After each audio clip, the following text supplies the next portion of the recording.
everyone. Welcome to the Maple Syrup Mandos podcast. I'm your host, Anthony, joined by my other co hosts, Paul and Jacob. Welcome.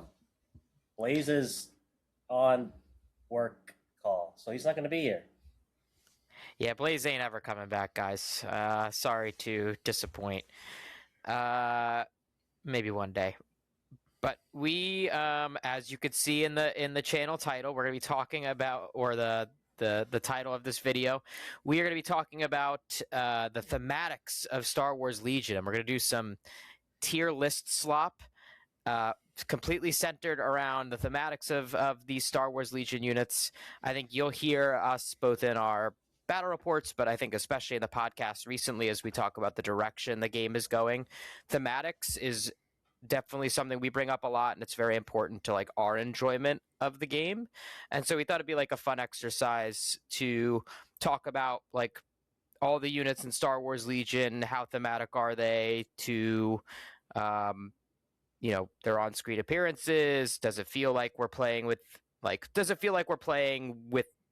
the units, with the characters and soldiers that the game represents? So yeah, and Paul, as always, we develop a rubric, and Paul is gonna go over that rubric. Stepping into my teaching role, every good assignment, you need to follow the rubric. Make sure that the three of us as your hosts are on the same page so that when we do argue, it's with substance and purpose.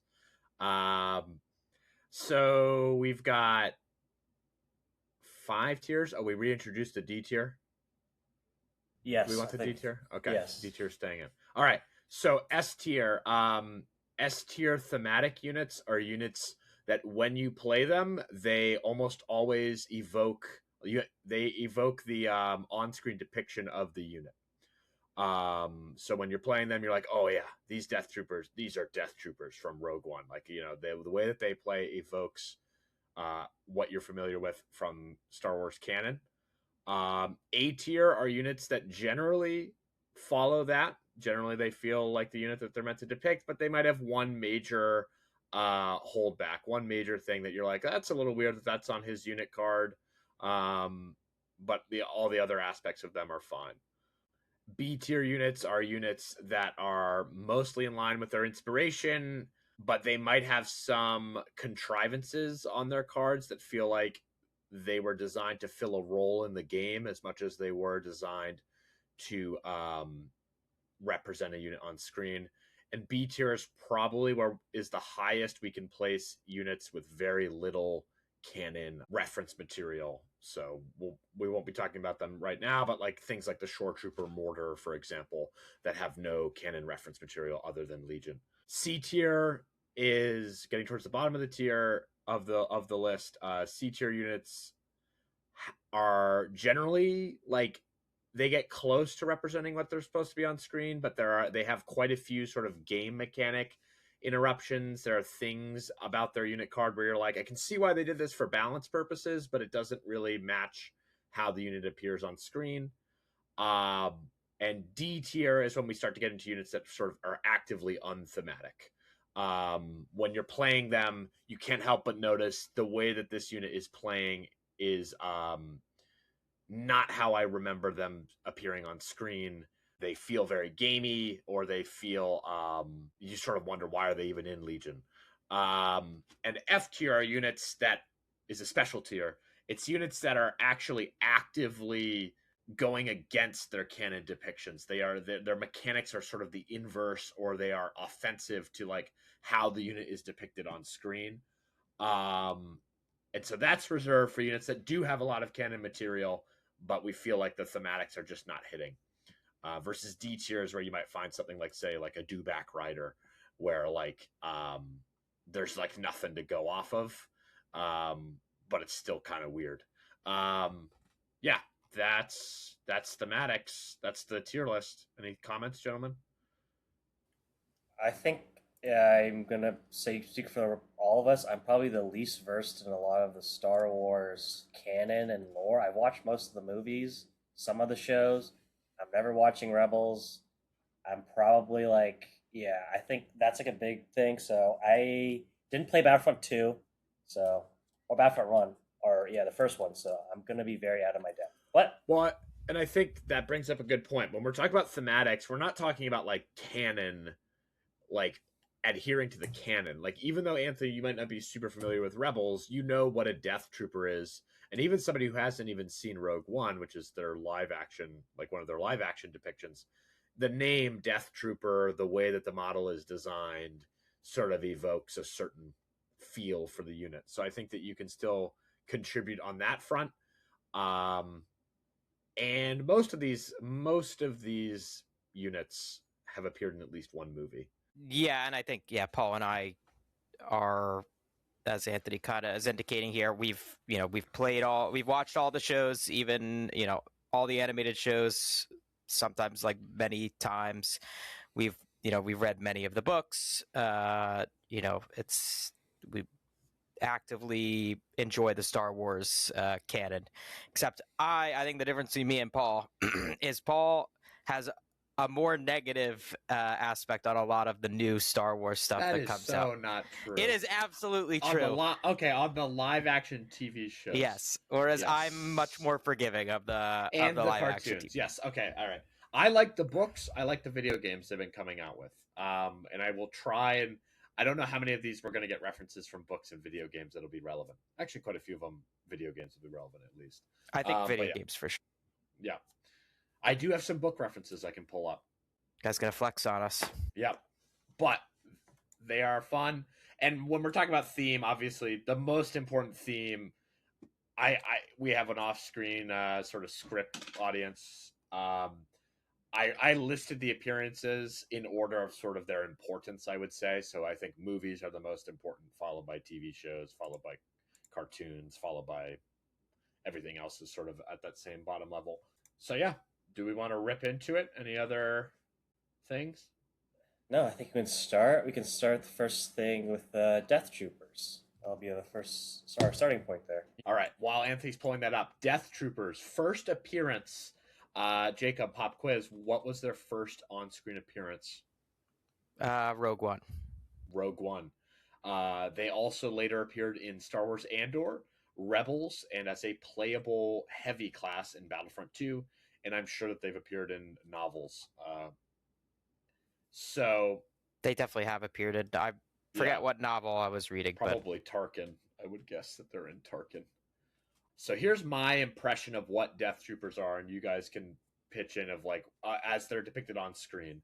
We see them with Krennic in Rogue One. We see them like his entourage, so they clearly have some sort of connection either to Krennic or to like the high-ranking Imperials. They're noticeably more physically imposing than stormtroopers. They wear the black armor. They're taller.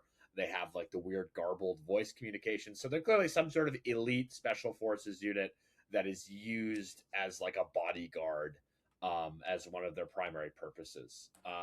So that's like what I'm looking for when I'm playing these guys on the board is I want to take stormtroopers and I want them to be way more imposing and I want them to have, almost like a bodyguard sort of mechanic going on with them.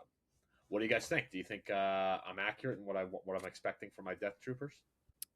Yeah, I think so. I think that's definitely they're not always bodyguards for specific people, but they are definitely like the elite guards. They're not really that different. It's not like they're going on missions like these infiltration missions like some other special forces units, but they are always like the beefy guard, like scary guards to like they're kind of bruisers. They're not really infiltrating stealth guys. I guess I would feel like they would have like some sort of defensive, like if they have better armor, maybe. That's like what I always thought when looking at them on screen. It's like they should have like more defensible armor than stormtrooper armor, which isn't reflected in the game. I don't know if that's like in the lore, but like they kind of like remind me of like Black Ops special forces should get like either like super light armor or like it's more durable somehow.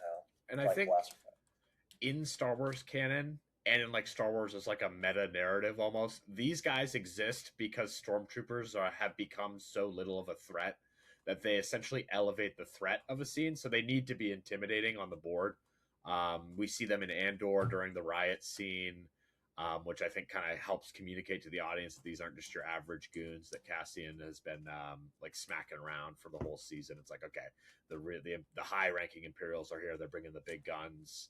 And when we see them on Rogue One, they are sort of part of the crescendo of the battle where the Death Troopers come out and actually start to defeat the heroes, not seemingly through like particularly skillful. They're just like they're willing to get out there and die for the Empire, so they're sort of like the clinchers, and they're more intimidating than stormtroopers. And I'd say when in the terms of like protecting like higher command, like they were very much associated with Krennic. They're featured a lot on Krennic's cards, and they have like kind of Krennic has entourage Death Troopers, so I think it really does help with thematics. And also the new High Command pack has also given them security detail, which gives them guardian on to like the higher up officials, not just like the grunts. Yeah. I think that definitely helped. Like, yeah, I think that upgrade definitely improved like their thematics of just like giving new ways to run them, or like giving an active benefit to running them like they are seen on screen. I think there's a few issues with them that seem like weird to me. For me, it's like, oh, when they close to range 2, it's like, oh, they're just using some pistols, which is like when they're on screen, they're generally using like rifles and grenades, it feels like.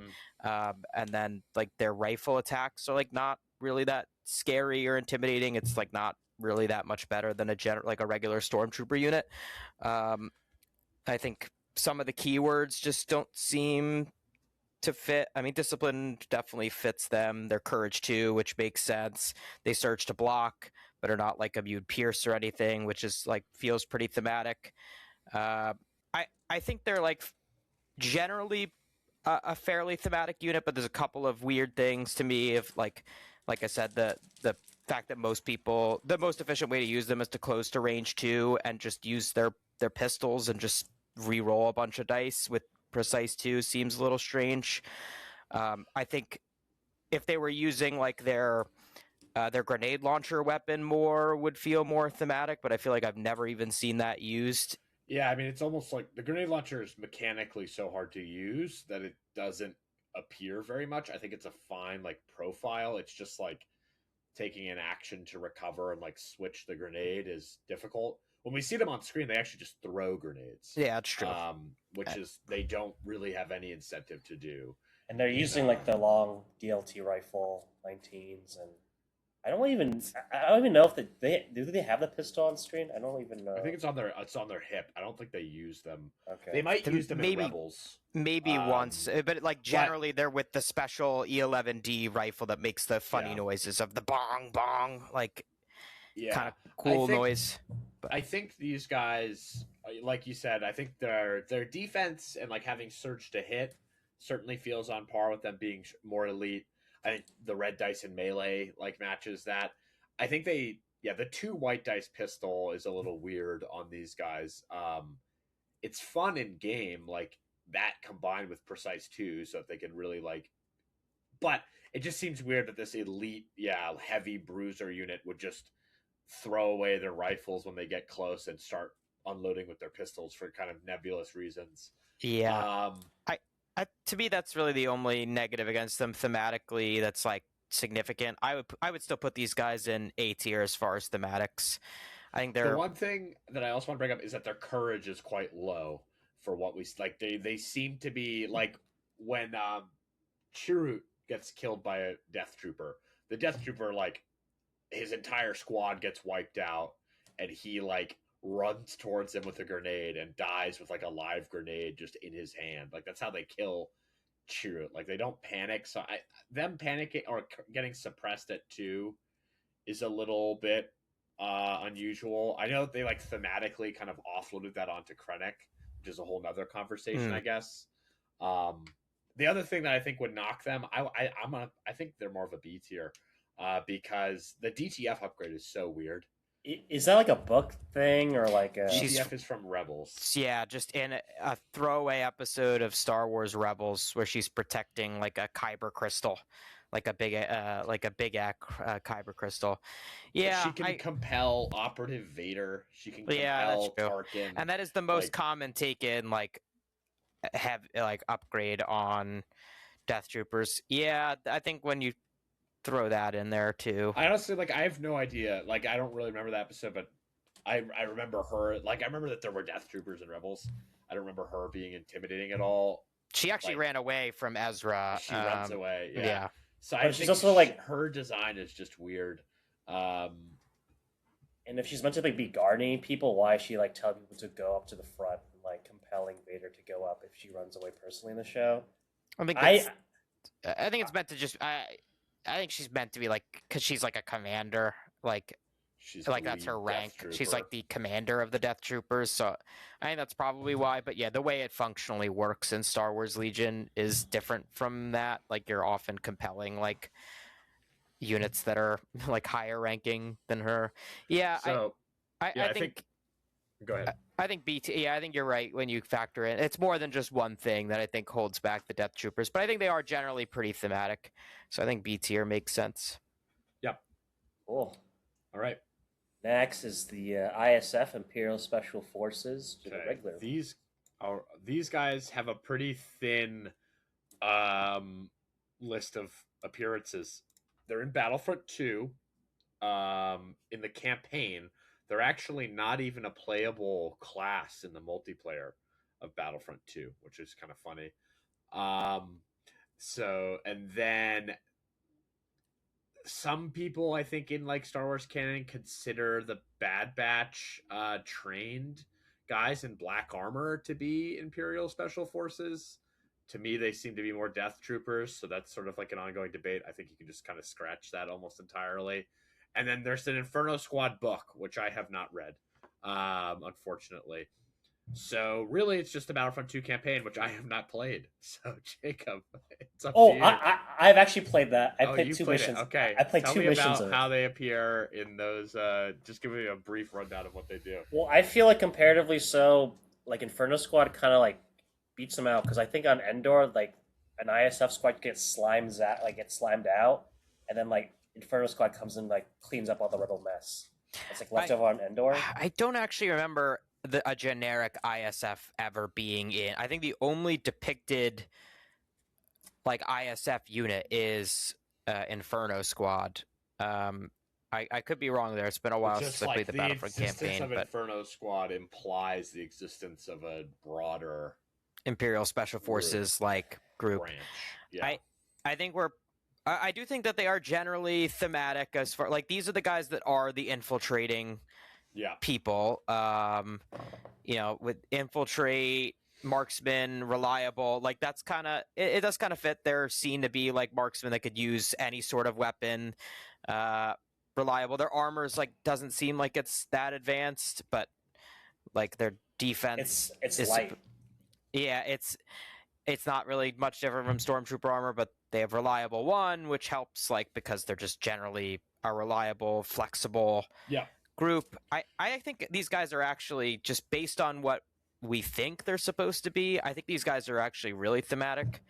I don't think they're good in the game, but it brings up a good discussion thing, which I like. One cool thing about Legion in terms of thematics is they do a good job of trying to theme some of the keywords or like the abilities. So like when we're looking at Death Troopers, I often think that like surge to block in Legion generally represents like a superior equipment. Like Death Troopers surge to block because they have better equipment than these guys or than Stormtroopers. These guys have reliable one, like because they're supposed to be a more reliable unit, hence the higher courage, hence reliable one over a Stormtrooper. But if you strip away those, like if you take the experience away from these guys, it's easy to see how they're basically like a Stormtrooper that's like become a veteran, has been trained in these infiltration tactics. And unlike Death Troopers, they're more precise. Like they're more, they go in, they hit their target, they have like a smaller mission to do. So yeah, I think that they do a good job of representing that with marksmen infiltrating, reliable, and I think the one really jarring thing is like I think their whole thing is that they are so flexible. And I think Inferno Squad we'll talk about is a little bit better because it talks like it actually has the characters.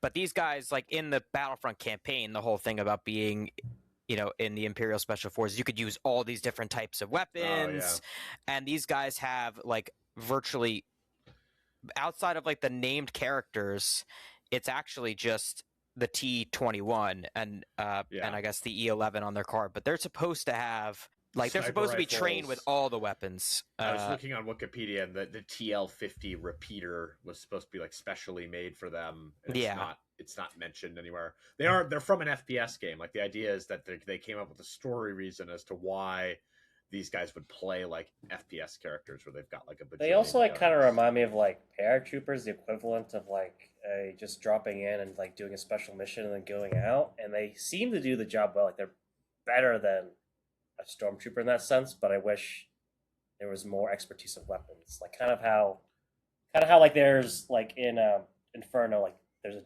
like Dell has a different rifle compared to the other guy. Yeah, I think because of that, we'll end up giving Inferno probably a better score because at least they do have access to like unique weapons in a way these guys don't. I think these guys are B tier as far as thematics. I think they generally fit, but there is it's very limited information. We're making a lot of assumptions, and then one of their main things they're supposed to be using just like a bunch of different types of Yeah. weapons that they just don't have They access to in the should game. have either more heavy weapons, or they should have access to like a configurable heavy. Actually, it's kind of strange that Death Troopers have that and not them. Obviously, game design affects like why they were done that way, which is why they would be in B tier. All right. Not too bad. On to the named ISF Inferno Squad. I do remember them because I did play as them. Remember that.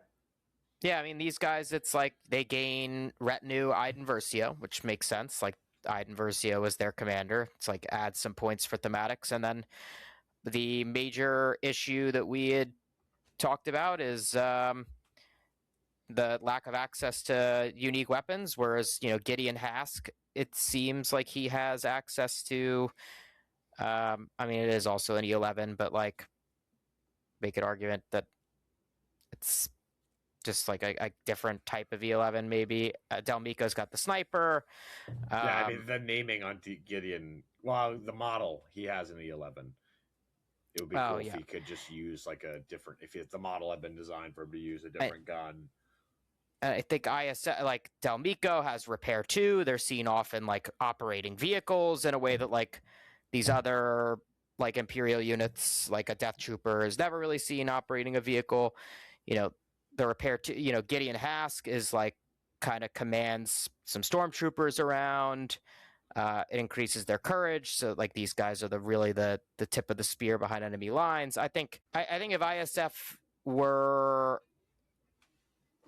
more, I just don't think they're very good. I mean, no one's ever really taken them outside of an Iden list, but I think they kind of hit most of the marks on thematics. I think. Well, so one of the aspects that we can sort of talk about is like their power level. Like I think what's ultimately missing on Inferno Squad is they just don't roll a lot of dice. Like they have all these cool abilities, but ultimately when they shoot, they are barely more effective than a stormtrooper with a heavy weapon. Yeah, it's 6 dice they're rolling, right? Yeah, they roll Maximum. 6 dice with search hit and marksman, so they hit more, but like very consistent. They feel like they should be a more significant threat to your opponent. Especially at that price based point. On like in the campaign, they're just like you're picking up rebels like left, right, and center. With Iden and these guys, you're like a machine.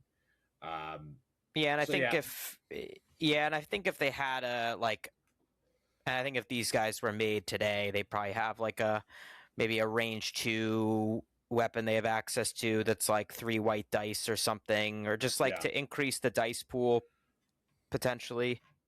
I do like that, like, you do kind of have to bring Iden, because, like, they're meant to be kind of like a team. Like, one doesn't work out without the other. I say that, you can take Iden without ISF, but you can't take Inferno Squad without Iden. So I think that's something also I kind of appreciate, because in order to get a lot of value at Attack Strike, I think that's a kind of another thematic thing of, like, having these Special Forces units, like, move up, take a good shot at like some rebel troopers, plink them off, and like continue moving, but like still like a slow march. I think that's always been a cool thing with Iden and ISF in Inferno Squad. It'd be interesting if down the line they added an ability to like take Iden as like a unit leader. It'd be cool if you could just slap Iden in addition into the squad. Yeah. Maybe like obviously you can't use Retin and Iden Versio, so maybe you can give her a lot of more effective abilities. Yeah, kind of an outdated design in terms like it's surprising that these guys haven't gotten a more significant update over the years. I think they're Um, generally, despite being outdated, I think they are still quite thematic. I would actually bump them up I to think A these guys tier. are A tier. Yeah, the only thing that's missing is that they just don't hit as hard as you would think, especially since they're more elite than the generic guys, them actually rolling less dice. But all right, Next is going to be Scout Troopers. So Scout Scout Trooper. Troopers. Really, the only thing worth talking about, to me at least, is Return of the Jedi. They also appear in Mandalorian Rebels and a lot of video games. They actually, the funny thing I just noticed that they appeared like the Jedi Survivor and Jedi Fallen Order video games, like the stun baton Yeah. and like going toe to toe with Jedi, which I think that's so outside of like their general depiction that it's like can be discounted. It would be an interesting heavy for them to have, but I think Return of the Jedi, where they are like the pretty much they almost replace stormtroopers in Return of the Jedi. There are a couple stormtroopers running around on Endor as well, but most of the guys you see for a while are these scout troopers. I guess they feel kind of like garrison-y kind of to me because wasn't Endor like it's like the secret base, but like it felt like they like the rebels would never go there, so they're not gonna like keep like elite troops there because like they're so like portrayed at least in how I remember it, like they're just like really like they're weaker stormtroopers, less armor. They don't like use the 11. They're not really weaker than stormtroopers. I mean, stormtroopers aren't very strong. Is like the thing. Like, it's hard to really say. Like, there's no moment in Return of the Jedi where I'm like, oh yeah, these guys are noticeably weaker than stormtroopers. The big thing for me that you see in Return of the Jedi is they're obviously on Endor. They're called scout troopers, like canonically, so clearly they probably have some sort of scouting role, and they're always around the speeder bikes. Like they seem to be, if you were looking at like a Star Wars, like the army of the Imperials, it's like scout troopers are deployed with a speeder bike, and their job is to like patrol an area, a large area in like the duos that like Luke and Leia interact with. And they can also dismount and fight on foot. I'm trying to remember if in Return of the Jedi, do they only use their pistols? Yes. They use them on the bike. Do we see them running around? I don't know if we ever see them running around specifically, but Well, they're yes. running around. I'm looking at the. They do only use their pistols. Even when they're running around on foot killing Ewoks, they continue to use the pistols. So that's interesting. Star Wars has this weird obsession with pistols as like being stronger than And rifles. which Yeah. is kind of like the Wild West sort of influence of Star Wars. Like they want like George Lucas wanted these like gunslinger battles, and it kind of like seeped into everything. It's like, okay, it's cool if Han Solo uses a pistol and like Jango Fett uses pistols, but doesn't you don't need to canonically say that like their guns are actually just more powerful than the rifles. Maybe they're just cool guys. Yeah. Yeah, at least like when a clone trooper does it, it's like because they're carrying two pistols. Yeah. Yeah. Yeah, I think these guys are generally, to me, it's like besides Scout 3, these guys are not thematic. And I think a thing to bring up, and I don't want to be too hard on it, but like Scout 3 and Legion has so little to do with the idea of being like a scout.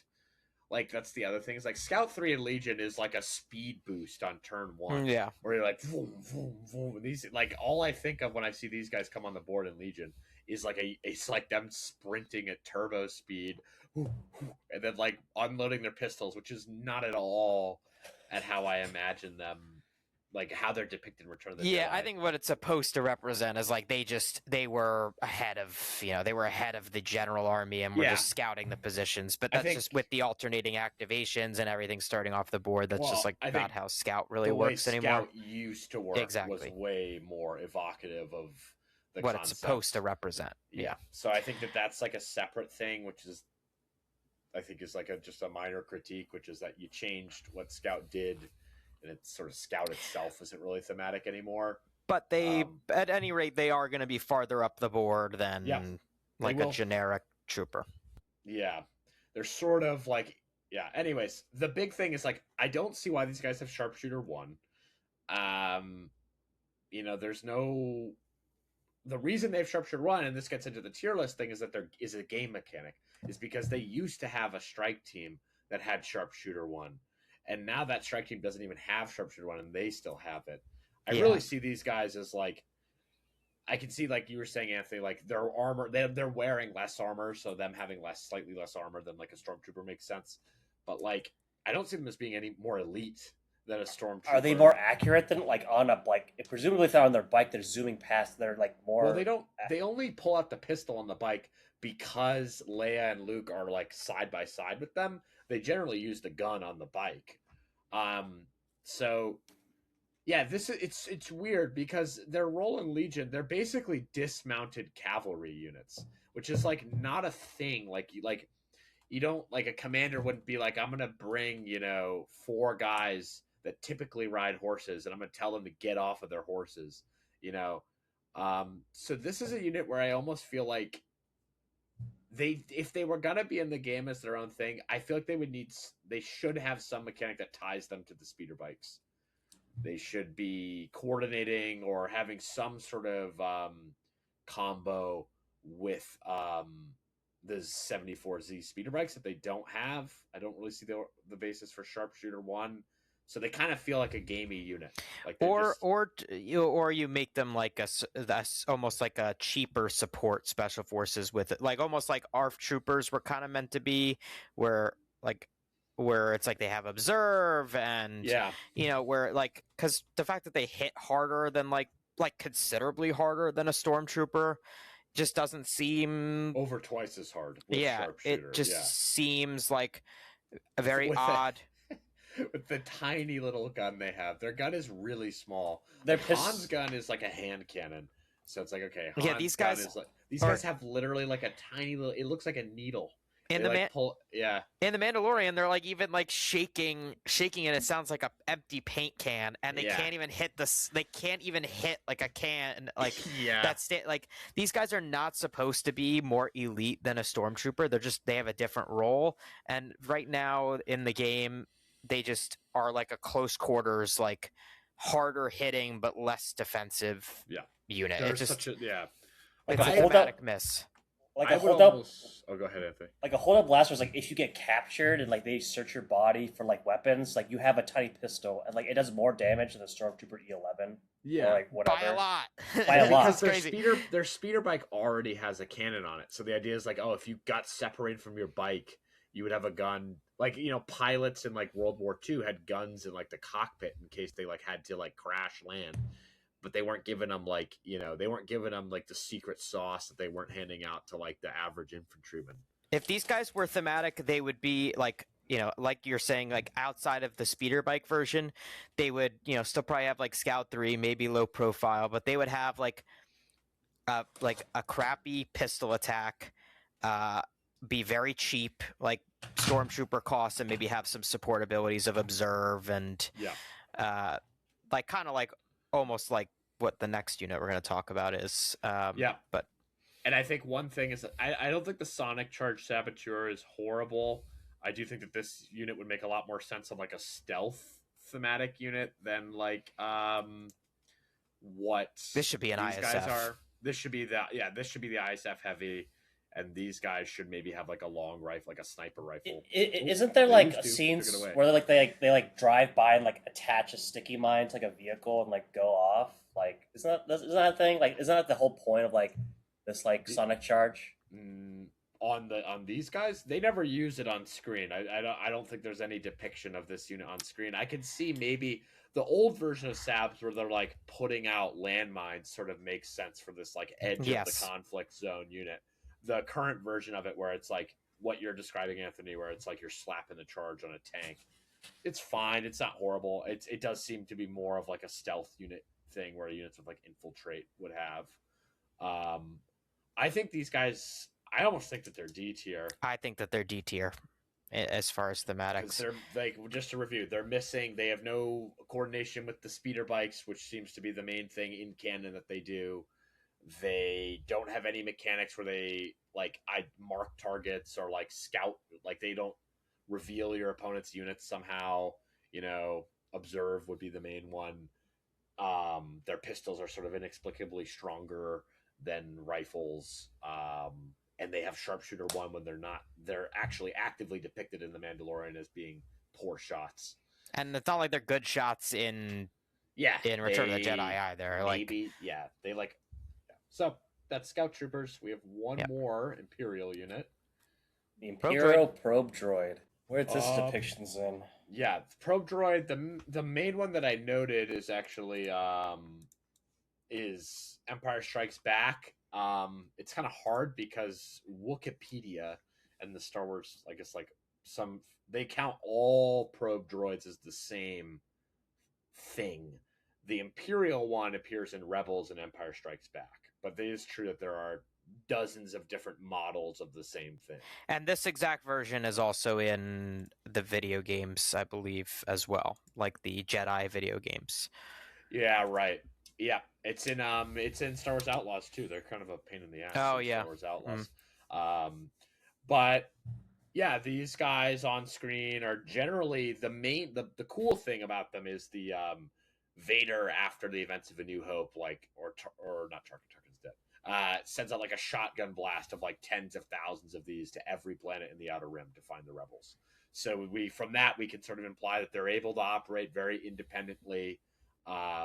They are like spread out across the whole galaxy. They can report back long distance to the Empire, and they're for rooting out like targets. They're for examining this. And then in the expanded source material, we see them as just kind of this general security bot that like patrols a base in a video game or in Rebels. They're sort of just hanging around. So they both have like a spying function and also like a just general security guard function. And they also self-destruct in Empire Strikes Back, importantly. It's like I thought Han just shot it. Han shoots it, and then he actively calls into the Rebel base, and he's like, I'm pretty sure he looks at Chewie. He's like, I barely shot it. Did you? And Chewie's like, rrr, and then they call in. They're like, it gave up really easily, or like, I didn't think that we would kill it. So and then in all the subsequent materials, they always have like a self-destruct function. Yeah. So yeah, I think these guys, and they're not like super powerful in combat. They seem to pose no threat to Han and Chewie. Like, it doesn't hit them. It doesn't really like cause a scare. Yeah, and obviously, I think from a keywords perspective, observe 3 as a free action just makes. I mean, if there's a unit that observe 3 should be on, it's this unit. Self-destruct 3, you could argue it's like maybe too powerful of an effect for such a cheap unit, but I think considering how easy, like it's actually not super easy to get that to go off. Yeah, it's hard to get off. Definitely, it seems like when they self-destruct, it's more so to destroy the information that's on them than to like kill their opponents. But disengage, I mean, is a little, think that's meant to be combined with Hover Air 1. They can kind of get away. The weird thing is that you could put 2 guys in melee and then it would stop working. It seems like they would be. It's like they're flying, they can get away. It's fine. Infiltrate obviously makes sense. The fact that these guys are very weak, both offensively and defensively, but also very cheap. Considering Darth Vader's like sending out tens of thousands of these guys, like they seem to be very, very inexpensive for what they do. I think these things are. I think the only thing that's like maybe not super thematic is detachment, but I think it's a necessary evil for the game mechanics because the implication is that like if there was a battle and these things were there, they were probably already there and they're like still hanging around, actively observing targets. And so it feels like you should be able to bring them without a core unit, but which I do you like can in Echo Base, or not Echo Base, Blizzard Force, which which represents them already being there. Yeah. So it's kind of cool. It would be nice if you could bring them and then also bring them as a detachment, but that's just like really complex from like a rules. They would have to invent new rules for them, which isn't really worth it, I think. So, it's not a huge deal. I think these guys, to me, are, as far as thematics goes, these guys are at least A and maybe S from a thematic standpoint. I thought more about the detachment thing, but I guess like during the heat of a battle, like if you're observing, maybe the rope goes back to the unit to like give intel about said unit they observed. That's like my headcanon about it. I don't know. I think it Well, does I fit think somewhere I think though. they seem to have like a live connection to some like Imperial Service Bureau, which is why I think it's cool if they have observe and not like spotter, because Yeah. then it's like, okay, they have marked the target, and then anybody gets access to that information of where that unit Are they is. like slow in the games? They're very slow in the video games when you see them. I mean, Yeah. they feel like they're slow in Empire Strikes Back because they're a physical model. Like it would have been a pain in the ass for it to be like zipping all over the place. But yeah, the one thing, and this is why I don't think they're an S tier unit, and this gets into like I think like some fundamentally unthematic rules, is that infiltrate in Legion just does not evoke stealth. Um, the word infiltrating something like communicates It's stealth. really only incognito is the only keyword that Incognito and really. inconspicuous Yeah. are the only stealth mechanics, and maybe they're still S tier because they are giant black floating hockey pucks. Like they're Yeah, not they are really not that incognito stealthy. at all. Um, and I guess actually, nah, I would change it. They're S tier. When they arrive on Hoth, they are like a meteor falling from the sky. So that is pretty much exactly what infiltrate is in Legion, is a meteor falling from the sky. Um, Yeah. so I think this is I think honestly, yeah, I think even the gripes we're coming up with that are like even I think we've already kind of talked ourselves out of like that they're actually it's not that unthematic, even these like little minor uh yeah, tidbits. I think they're an S tier yeah, as far as thematics goes. yeah. I Cool. think they're cool. They're fun. Good job. All right, now we're on to the rebels. Rebels is where things get really thin, and we're gonna skip the mercenaries for now. I think we'll circle all of the mercenaries are available in Rebels, but we'll come back to them later. First up is Rebel Commandos. Now, Rebels are where things get a little bit sus in terms of where these things are Hmm. actually coming from. The specific outfits that the Rebel Commandos wear are with the ponchos, and as you can see in the artwork, is the Battle of Endor in Return of the Jedi. However, Star Wars canon essentially thinks of what we as Legion players think of Pathfinders as Rebel Commandos as well. Sort of the same thing. They're like elite special forces operatives of the Rebel Alliance that are sent on these difficult missions behind enemy lines. So basically, yeah, when you think of Pathfinders in Rogue One, those I think are part of the unit that Commandos are trying to evoke, as well as the guys in ponchos in Return of the Jedi. And yet you can only you're supposed to if you're taking Pathfinder models, are supposed to Yes, represent rebel that troopers is an L. Is with that such an Pathfinders L. should be Rebel Commandos, not Rebel Troopers? Oh, I think. Um, So in terms of that, like again, similar to ISF and Death Troopers, comparing these guys to Rebel Troopers is like a informative. They have surge to hit where Rebel Troopers don't. They have the same gun, so they're kind of like the same guy, just with better skills. They're Courage 2. They have Sharpshooter 1 and low profile, and they have Scout 2. I think these guys are fine. The source material is really thin. Like it's just a group of guys that appear alongside, and as these represent, those guys they're just carrying the standard like rebel gun.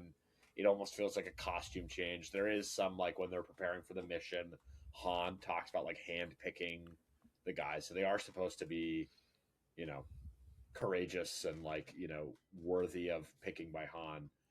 I don't know. How do you guys feel about these? I think like it's indicative. I guess if we're talking about Endor, like they are kind of like wearing ponchos that match the scenery. They are like try. I guess with your comment about Han like hand picking or like people volunteering for like this Endor trip, it is like more courageous people, not just like the herd.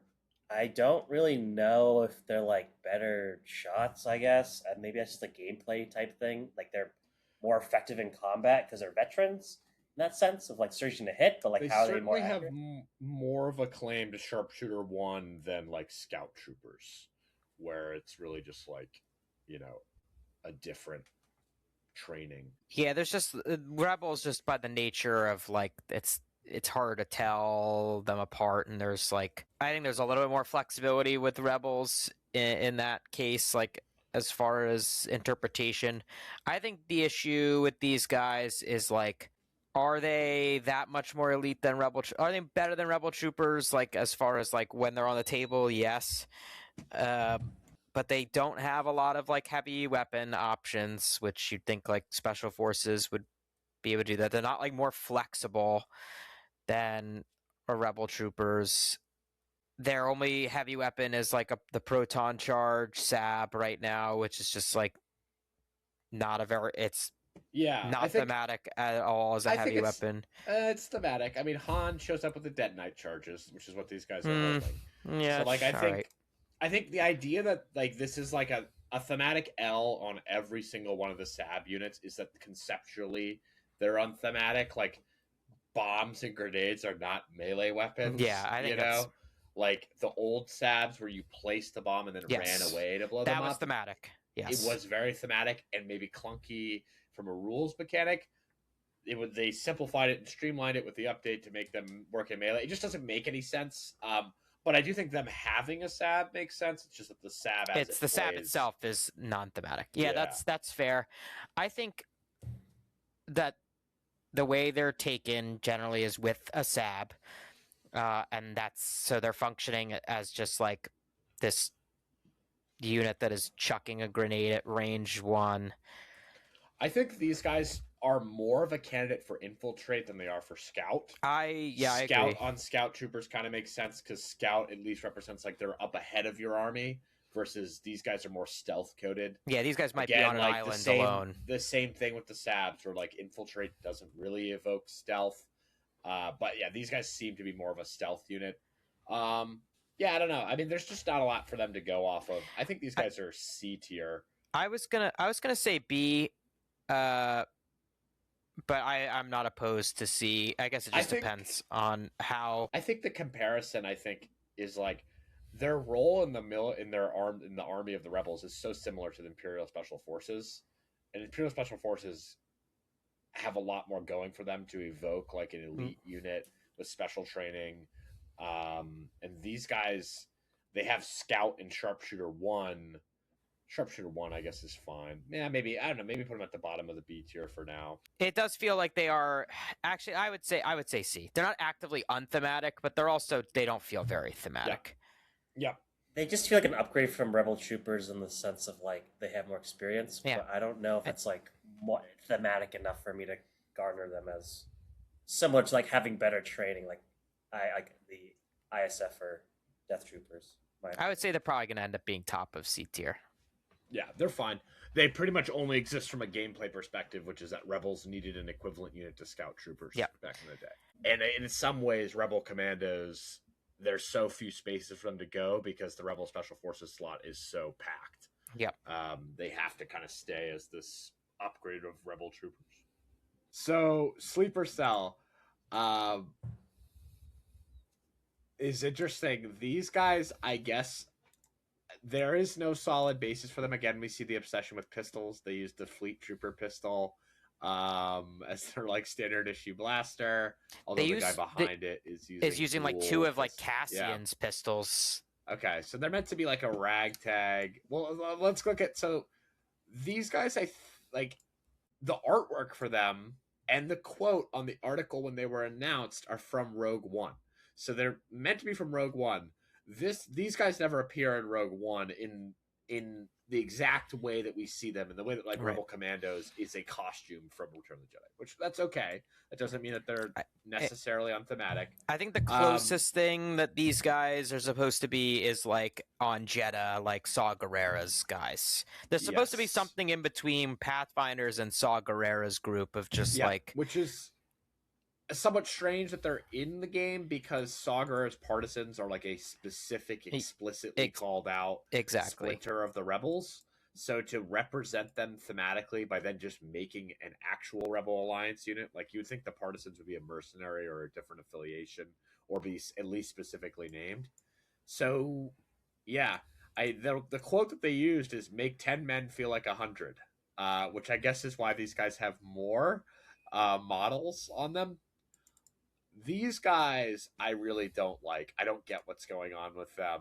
When you hear the term sleeper cell is meant to represent the idea that there is like a resistance group in an occupied area that is like waiting to be activated, probably by the invasion of like a liberating power, and they're gonna turn against their occupiers and disrupt things. Yep.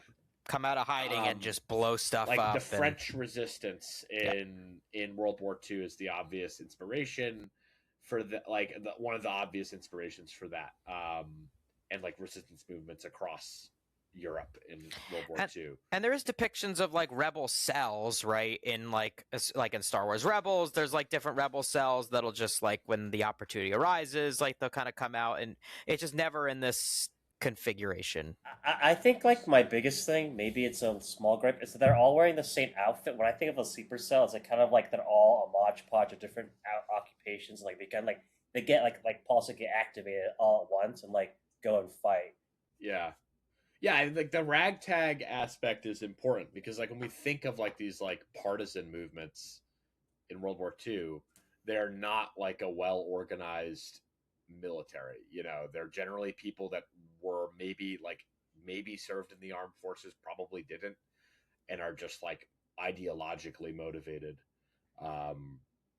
So I think that these guys missed that mark. I think they missed it by a lot. And we had talked about this when they came out like a couple, whatever it was, 2 years ago. These guys should have had infiltrate, incognito, not been as strong, but like what makes them strong is like you are determining exactly when they come out, do a bunch of damage, and then they probably just die or run away. And that is not what they do. They just hit obscenely hard for their points cost, always have. Scout 2, they're not like scouts. It just doesn't seem to make a lot of sense. Tactical, it's like these guys aren't supposed to be, or at least the way they're depicted as models and just like with the name Sleeper Cell, these guys aren't supposed to be like the special forces, super highly trained, like tactical unit. Nimble makes sense, supposed to be dodging in and out. But I think these guys, and their weapons are just overtuned as far as like the surge to hit with the 2 black die. Yeah, I think that the comparison is basically that these guys are over twice as effective per man than an actual rebel trooper who serves in the Rebel Alliance with like standardized military equipment. Yeah, I can and see more them being courageous. More courageous. I think the courageous, I think, is because like if you're ideologically motivated, like you're not just like you're like this is the battle to liberate my home. Like I want to win this battle. I don't care about winning the war. I want to liberate Jeddah City or whatever. But yeah, them hitting harder than like rebel troopers themselves is a bit of a miss for me because how like if they don't have military training in this scenario, like how considerably harder, like not even close. Like how much harder they get. The one thing that is thematic, I think, is the high unit count, the high model count makes sense. Like this is like a mob of people that have like turned against the Empire or turned against the occupiers. Tactical really doesn't make any sense to me. Tactical is like highly trained military units that can keep firing on the move, which like Death Troopers don't have, ISF don't have. When we get into the Republic stuff, we'll start to see some units that have it. To me, if they had like a black and a white die melee to range 2, surge and a hit, maybe infiltrate, and 6 models, that to me would be maybe better, and no tactical, or just like where it's a high potential damage, like if you time it correctly, but then they just like die, to me is like kind of what they should be. And in reality, it's just like they're just a sledgehammer unit. Yeah, they do still die. They just don't. They actually die slower than like hardened rebel veterans. Yeah. They're harder to kill. Scout 2 makes it feel like thematically they're like the vanguard of an army, which is not like what a sleeper cell you would think of. You think of them as being like a stealth unit that like kind of infiltrates as the battle is beginning, or it's like or prepare positions. Or maybe they're already on the sense. field. Yeah. they have no sort of like activation thing. Like sleeper cell implies like this moment of like I'm sending out the call and like they're all gonna come online. These guys like, and I don't like want to say that they had to have a bespoke mechanic, but this is like where like if you think about like Bane tokens or like graffiti tokens, like when they design these special tokens, these guys would have made a lot of sense for something like that, where they were like they're in a building somewhere on the board, but your opponent has to get near it or something for them to like spring the trap.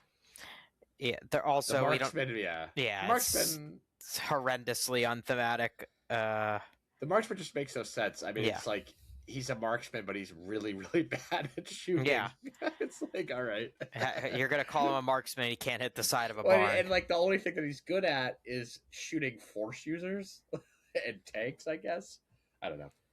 The astromech is a cool upgrade. Yes, that one makes sense to me. I will say, not a knock on. I think their weapons are very, very, very highly overpowered. But I do like that they like invoke the idea of like a small militia army of like having blasters and like throwing jetpacks on like I don't know like trains or whatever, disrupting transportation. I like that idea. I think it's just when it came to actually making them a unit, they kind of made them way too good, and no one like.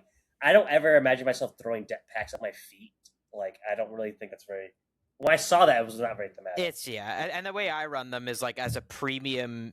They're one of my favorite units. Just I just think of them differently than what they're supposed to be. I run them as like an elite over 100-point unit, and it's like that's just not the way they're supposed to be depicted. These guys, I think, are actively. They might be actively unthematic, actually. I think they're D tier because there's nothing to base them off of. I would say D tier. If there was, I would say like higher than scouts, though. Yeah. I don't know if it's higher than. I don't know. I think they're lower than scouts. Because it's such a modge podge of different ideas. I'm not sure where they want to go. For me, scouts, For me, they feel like they want to be like Rogue One, like specific and Andover specific, but they didn't make that a missed thing. The mark. They shouldn't have gotten rid of Pathfinders. At least Scout Troopers are like canonically in there and like have a purpose. I never see a guy in a trench coat. I guess. Yeah. If these guys were named Rebel Partisans, I think they would be like a C or B tier. It's the fact that they're named Sleeper Cell. Like at least the Partisans, then you could say, okay, well those guys were trained and knew what they were doing. Yeah, that's true. But yeah, they are a strange one. All right, skipping Wookiees, going to. I did want to briefly talk about the Wookiees as like because there is a rebel. There are rebel and there are Republic Wookiees. But they are they're the same exact unit, right? But I think thematically, I maybe we could talk about Wookiees when we talk about Republic. But like thematically, I guess Rebel Wookiees I think make a lot less sense than the Republic Wookiees do. Wait, why? There is no on-screen depiction of Wookiees fighting for the Rebel Alliance. There's like there's like Wookiee uprisings in like it was the first episode of Star Wars Rebels, but they're not like connected to the Alliance. They're freeing slaves. Yeah. And then there's in canon though, the Wookiees do. In Battlefront 2, it's canonical that the Wookiees do join the Rebel Alliance in a limited capacity, like as an individual Wookiee might join the Rebel Alliance. What I think, and I don't know if we want to talk about them as a rebel unit and rank them independently as a rebel unit. That was I mean, they're both the same unit, like statistically, but I think they are thematically. I think we should rank them separately. Okay. I think as a rebel unit, I think the Freedom Fighters, the charging melee one, I think that's like F tier. Like there just is no basis for that. The idea that the rebels had an organized system of like recruiting and training groups of Wookiees that fought with swords for the Rebel Alliance. I think if these guys were a mercenary, there might be some basis for them like fighting in this sort of organized group. There's outside of like the liberation of Kashyyyk, which happens in like the books. Yeah, these guys they mainly fight like when they're organized like this, they mainly fight on Kashyyyk, like for the liberation. Yes, yeah. And there's usually like you never even see Wookiees fight with swords on There's usually also like a chieftain or someone leading them, and there's no Wookiee chieftain here. You could say Chewbacca, but like that, there's no. I at least said there's no on-screen depiction that I've seen of like Chewbacca leading. I don't imagine a Wookiee chieftain packing up shop and like getting on the Tantive 4 and being like, yeah, let's go fight the Empire on Solist. Like I think if you were the leader of your tribe, you I would be think you like, just staying put. we're gonna liberate Kashyyyk. So these guys, I think, are like D tier. Maybe not F tier. I wouldn't say F because the Wookiees there's no do on fight screen, with, yeah. and in the games they fight like maybe not in this exact way, but they do fight with the rebels. It's mostly on Kashyyyk. I But guess They I feel could like see they should that. be mercenaries. Yeah. I think they just were associated with rebels just because, just for like a gameplay perspective. They were released long before the mercenary concept existed. That's true. Yeah. Which is why I think if they were to redo and like another balance update a couple years down the line, they should probably turn them into mercs. mirror release to Royal Guard. They were Were they on the- designed after Royal Guard as like rebels need a melee unit. Were they on the artwork of the AA5 on the old box? Did I ever see it? Was that a thing? They're on a lot of artwork for like the pilots, or the old artwork for the pilots of like the sharpshooting pilot, the hotshot pilot, maybe. Yeah, he was like is a Wookiee. Yes, the Wookiee, like tech guy, which is like a different concept that isn't in Legion, which is the idea that like a Wookiee could be like a heavy weapon in a rebel troop. I think that would be more thematic as just like individual Wookiees as heavies. So that's what I want to reference, which is that really the whole basis for them being in Legion, I'm almost certain, and this is like a funny thing that affects a lot of units in Legion, is that Star Wars Battlefront 2 came out in 2017. Star Wars Legion came out in like 2018, a year later. A lot of the early expansions for Legion are pretty much just taking things that in Star Wars Battlefront 2 and putting them in Legion. Like the reason that ATRTs are a rebel unit is almost certainly because they were in Battlefront 2. Wookiees are a heavy for the Rebel Alliance, which is why the other Rebel Wookiee unit, the shooting gun one, I do want to put slightly above the stabbing ones, because at least the very few depictions of Wookiees fighting for the Rebel Alliance that we have in Battlefront 2, they use guns only. They aren't melee guys. So I think at least them using long rifles and bowcasters is a little bit closer to what I imagine they would do when they join the Rebel Alliance, which is that they would just be another species of alien, like fighting against the Empire. They wouldn't necessarily be like these ethnic groups, basically, that like the way that they're designed right now. Yeah, I would put these guys just slightly above the other ones. I'd still say they're in D tier though. And from what I'd like to see them, at least as rebel units, just mostly scrapped, maybe like limited to like one with Chewbacca, but even then there's really no basis for that. Like I'd like to see them basically just scrapped and turned into heavies for rebels. I don't think it'll ever happen because they've already sold so many models, but like and they're in the core set as like this unit, but yeah. All right, CIS, very thin pickings for CIS. And did you know that before a couple months ago there were only 2 Special Forces units for CIS? Yes, I did know. Yeah, 4 years since 2020, there were only that's wild. Special Forces. Kind of crazy. Made list building suck, and both of them were not very good. Kind of crazy. Time. Kind of crazy. Yeah, which is a different complaint that I have about CIS list building. Up first, we have BX series droid commandos. They appear in the Clone Wars. I think we should note Star Wars Outlaws has a depiction of what's his name? I read a whole book about him, but I forgot his name. He's a cool ND5. ND5 ND is like a NPC, like with a personality and character and like a character arc, is a BX droid. And they're in the Jedi Survivor video games. But I don't think they have no live action depictions. They're like droids that are made out of their parts in Mandalorian and Grogu. But yes, they aren't the same droid.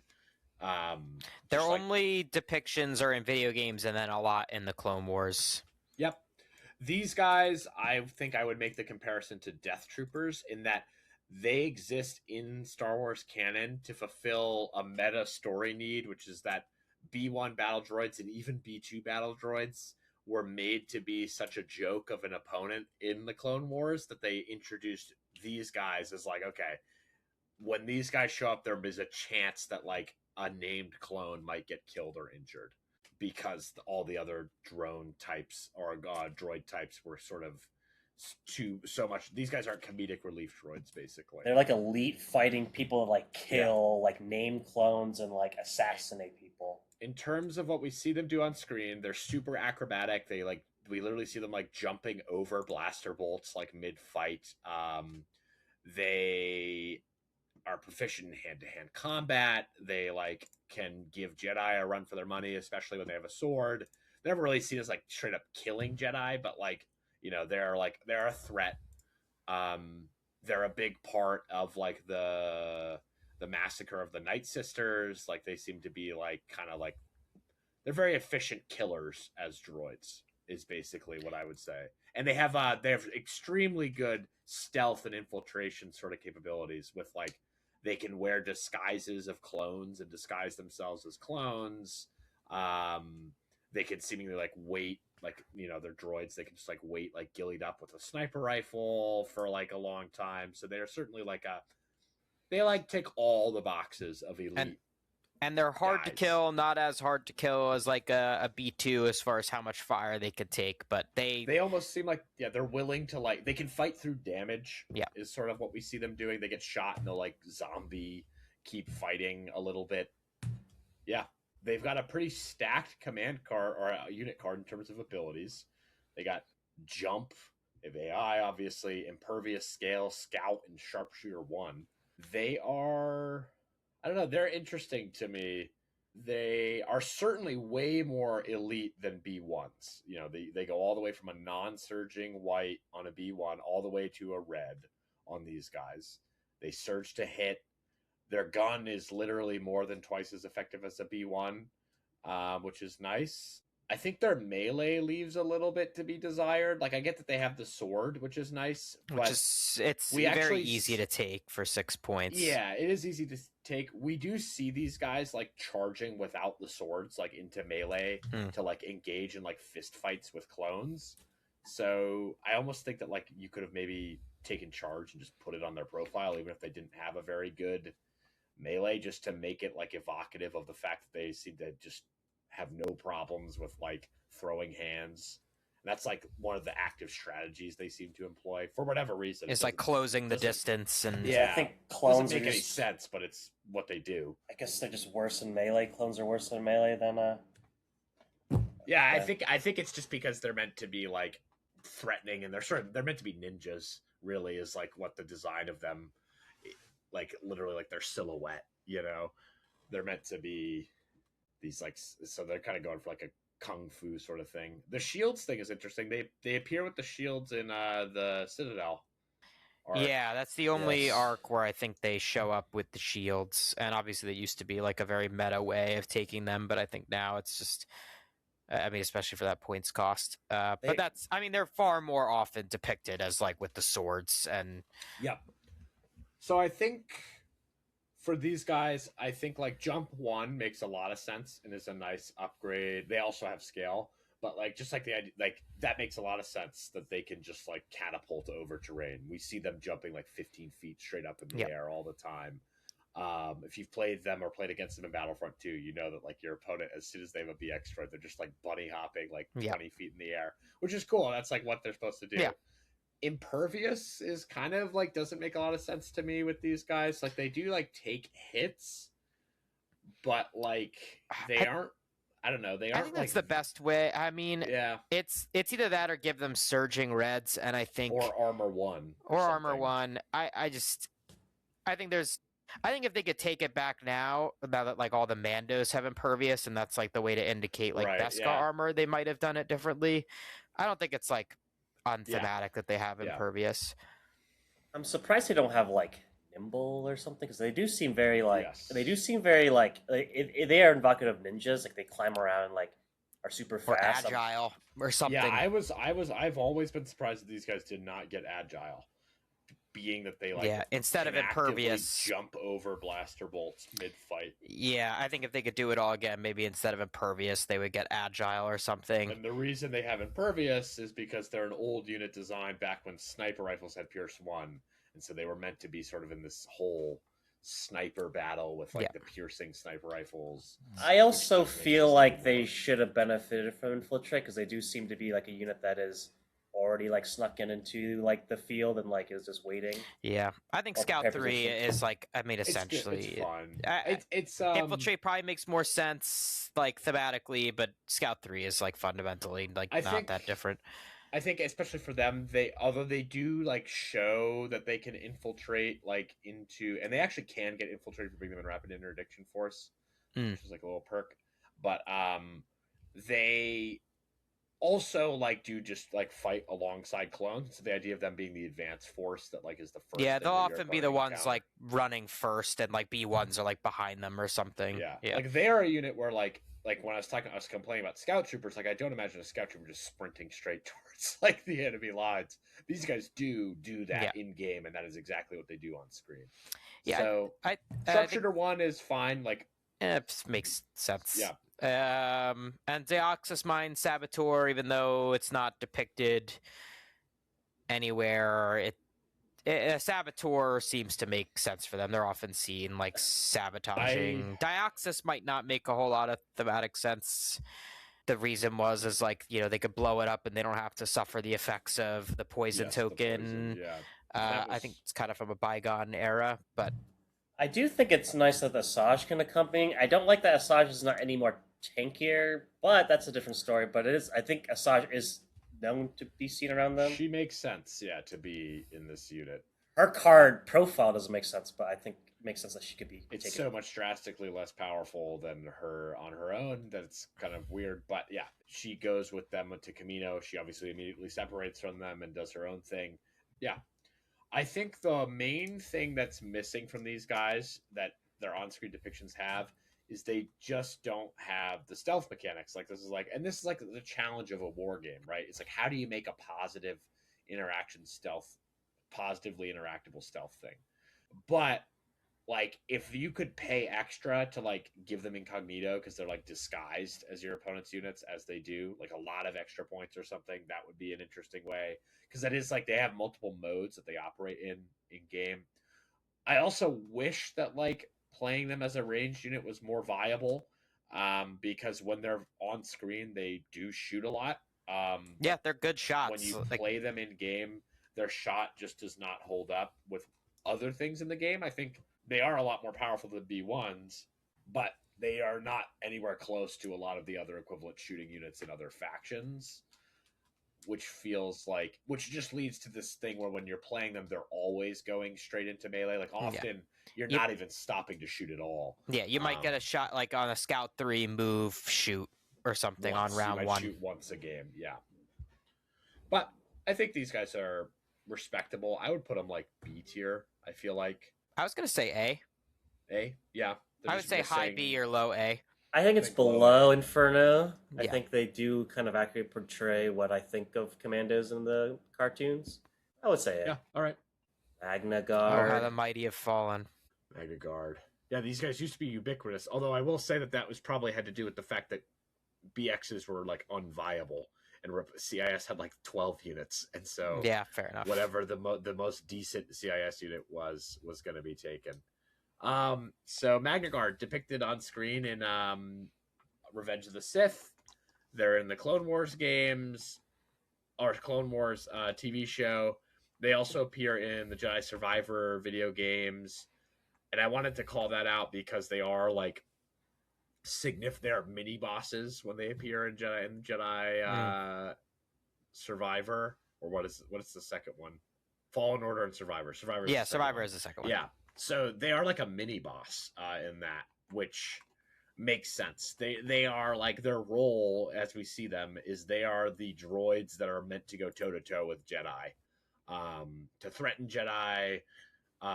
They often are seen assisting Grievous in fighting Jedi, or being used as like to occupy Jedi's time while he escapes or does some objective thing. They are otherwise not really part of the the general CIS like military. They are only seen as like counter to Jedi and accompanying like high level, like basically the people, like they'll accompany Asajj, Grievous, and Dooku, like when their purpose is specifically to counter, like to help their commanders counter Jedi. Yeah. Which that is something that they do well. I mean, they don't really kill Jedi at this I point, think, but they do tie up Jedi pretty well. They have immune melee pierce, so they shut off the main, like one of the main offensive things that lightsabers do. They have charge. They have their electro staff, which is a respectable melee. And they also have 2 wounds, which sort of can represent the idea that we do see them like get their heads cut off and keep fighting, or their legs cut off and they keep fighting. So they are meant to be like resilient. And they have retinue any CIS commander and guardian to any CIS commander, which is a nice touch. Like, they aren't just restricted. Like we saw with Death Troopers, when Death Troopers and Krennic were released, this was sort of a mistake, I think, was that Krennic was tied to Death Troopers just because he released at the same time and he was in a movie with them. Magna Guard Grievous does have entourage to them, but they still can play well with Trench or Kraken or Kalani or Dooku or whoever. They have Unhindered. We see them hop. I think that's because they hop over the computer console in Revenge of the Sith when they're fighting Obi-Wan and Anakin, which is as strong a basis for anything in Legion. There's a deleted scene where they assassinate someone with a poison laser dart. So it's kind of funny that their dart gun doesn't have poison, because that's what that's referencing. But yeah, I don't know. These guys feel I think pretty solid to me. They tie up Jedi. They generally don't have much of else of a role in CIS other than like being a counter melee unit. They aren't really very good as their own dedicated melee unit, which makes sense. Like, you know, fair. It's fair. They're not charging into clones and like mowing down clones.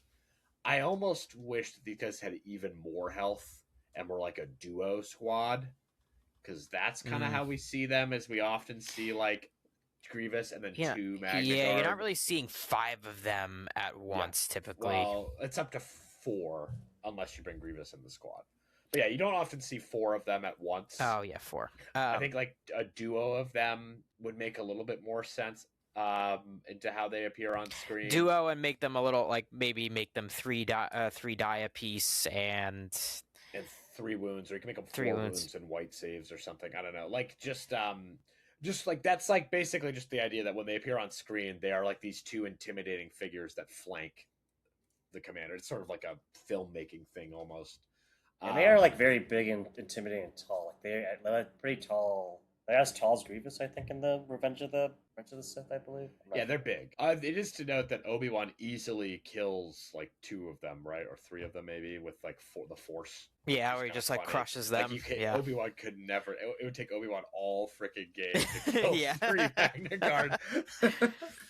So, but I think like they aren't immune to ranged pierce. You know, like they do die if they get shot. Like, which makes sense. They just have like a stick to defend themselves. So yeah, I think these guys are great. I don't have a whole lot of comments on like. I think maybe they're an S tier unit for that reason. Like, they just do what they're supposed to do. What do you think?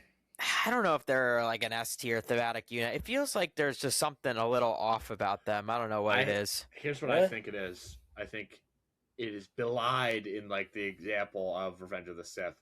I think it takes them. I think they are a little too hard to kill for Jedi to be evocative of like how they appear on screen. They're almost like impossible to kill for most Jedi. Yeah, they can tie up a Jedi for like the entire game. Like Obi-Wan is seen like hopping down, fighting off all of them, and then going after Grievous. He could not do that in a game of Legion. He would get punked. He would just be stuck in the Magna Guard, and then Grievous would punk him.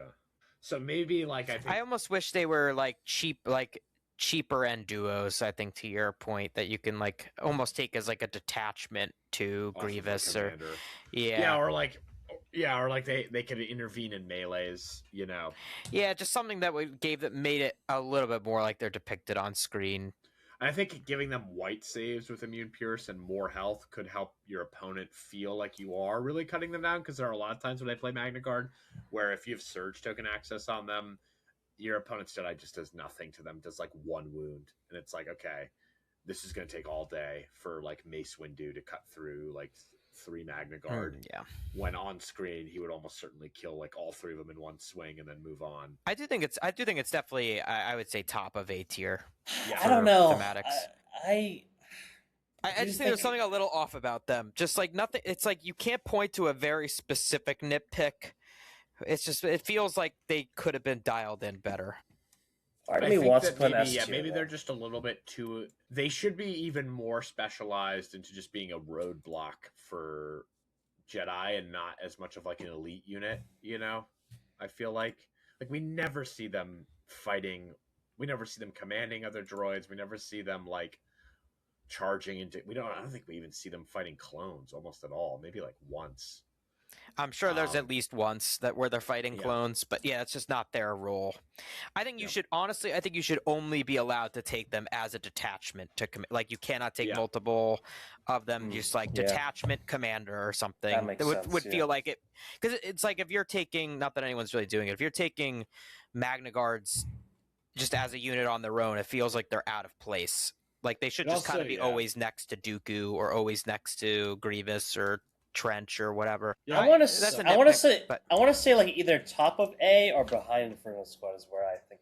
I think they're top of A. I think it's pretty much a single nitpick, which is that they're a Yeah. little bit too elite, and they're also probably just a little bit too strong, basically, for how they're depicted on screen, which is that they should be like road bumps instead of road blocks. Yeah. Nerf coming soon. No, I don't think they would need a rework, really. Yeah, I think that's sort of what we're saying. Is they could have been dialed in a different way that made them feel a little more thematic. But they are definitely thematic. Pull up the next guys. The prototype. These guys are actually a lot closer to that. But I have problems with these guys. However, this is basically what we're talking about, which is a Magna Guard with 1 wound, a weaker melee, but it still has immune melee pierce, which means that these guys are really ineffective at like doing anything other than tying up enemy force users, and even then the force user can still take out large numbers of them because of their low wound count. Mhm. These guys are the special issue Magna Guards that are in experimental droids. My problem with these guys is that I think these guys are so unthematic in like a very boring way, which is that like if they're prototype assassin droids, Should be better at I killing. would think they would be far more powerful than the basic Magna Guard that are in the general faction. Instead, these like seem to be not the sci-fi version of the word prototype, but like the actual meaning of the word prototype, which is that they're like a crappy alpha version of Magna Guard. When the rest of the battle force is themed around units being more powerful in this battle force than they are otherwise, I would think that this would be like one Magna Guard that's like a basically an IG droid in terms of his like IG 88 or IG 11 in terms of its effectiveness. Like, what if you took that profile and instead of making them a guardian for like all that knowledge is used just to protect Dooku, make it like let them actually let loose, you know? It never made sense that like it has the subtext prototype assassin droid, but it doesn't really do anything more special than the other Magna Guard other than just being like It doesn't thematically assassinate anyone. Yeah, just like is it supposed to get assassinated? I don't know. Like I think to me this is what it feels like a Magna Guard should have been, but they put it in a battle force that makes other droids around it better because of the token and the mechanic behind it. Just doesn't make like this was a unit that was created specifically for Star Wars Legion, just to fill a role. For not really any at that reason. time. Nobody plays it. Nobody ever really played them. I played one of them when I played EXT because you run out of you only bring them because you have to. Yeah, this is an F tier. This is an F tier unit.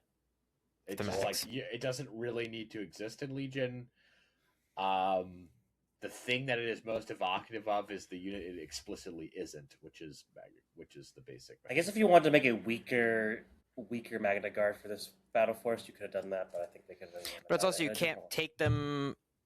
Yeah, this is Nobody not. takes them. I mean, they're just like they're not interesting. They're not fun to play. This is more of a game design thing, but they're not fun to play. They're not interesting, and there are droid commandos with swords that are way better and cooler and more thematic in the same battle force. Oh, I didn't know they came with one more guy. I didn't know that. Yeah, but they only have 1 wound, and they have a much worse melee profile and range profile, and their courage 1. Yeah, just bad. All right, Timu wheel bikes. TSMEU bikes. These are interesting. These ones. Oh yeah, sorry. So for the last guys, there is no reference. Wheel bikes are in Revenge of the Sith. I have a funny clip I don't know if you want to bring this up on screen. Hold on, let me pull this up. Send it to me. This. Hold on, I gotta get the specific moment. Oh yeah, here we are. Okay, Jacob, I referenced this with you in conversation. So I bring this up because the wheel bike, like, I have a lot of qualms with it as a combat unit, but it seems that George Lucas had a very had a really strong opinion of how effective these things would be in like actual direct combat. So, audience, what you're looking at is a deleted scene from Revenge of the Sith. In this moment, Obi-Wan is chasing down Grievous. Grievous has perched his wheel bike on top of a squad of clones, and just let it play for a second here. He is spraying chunks of dead clone at Obi-Wan by teabagging the decimated corpses of the clones. That is Wait. so what? This is a real deleted Is scene he from shattering Revenge of the bone to like send Yeah. shrapnel shredding at... up the body parts and armor of clones to throw them at Obi-Wan. Oh, And he's the lizard whack- is batting it away. Dude, George Lucas was on something, man. And then What they- is you and going should the- watch on? this. You should watch this scene as well.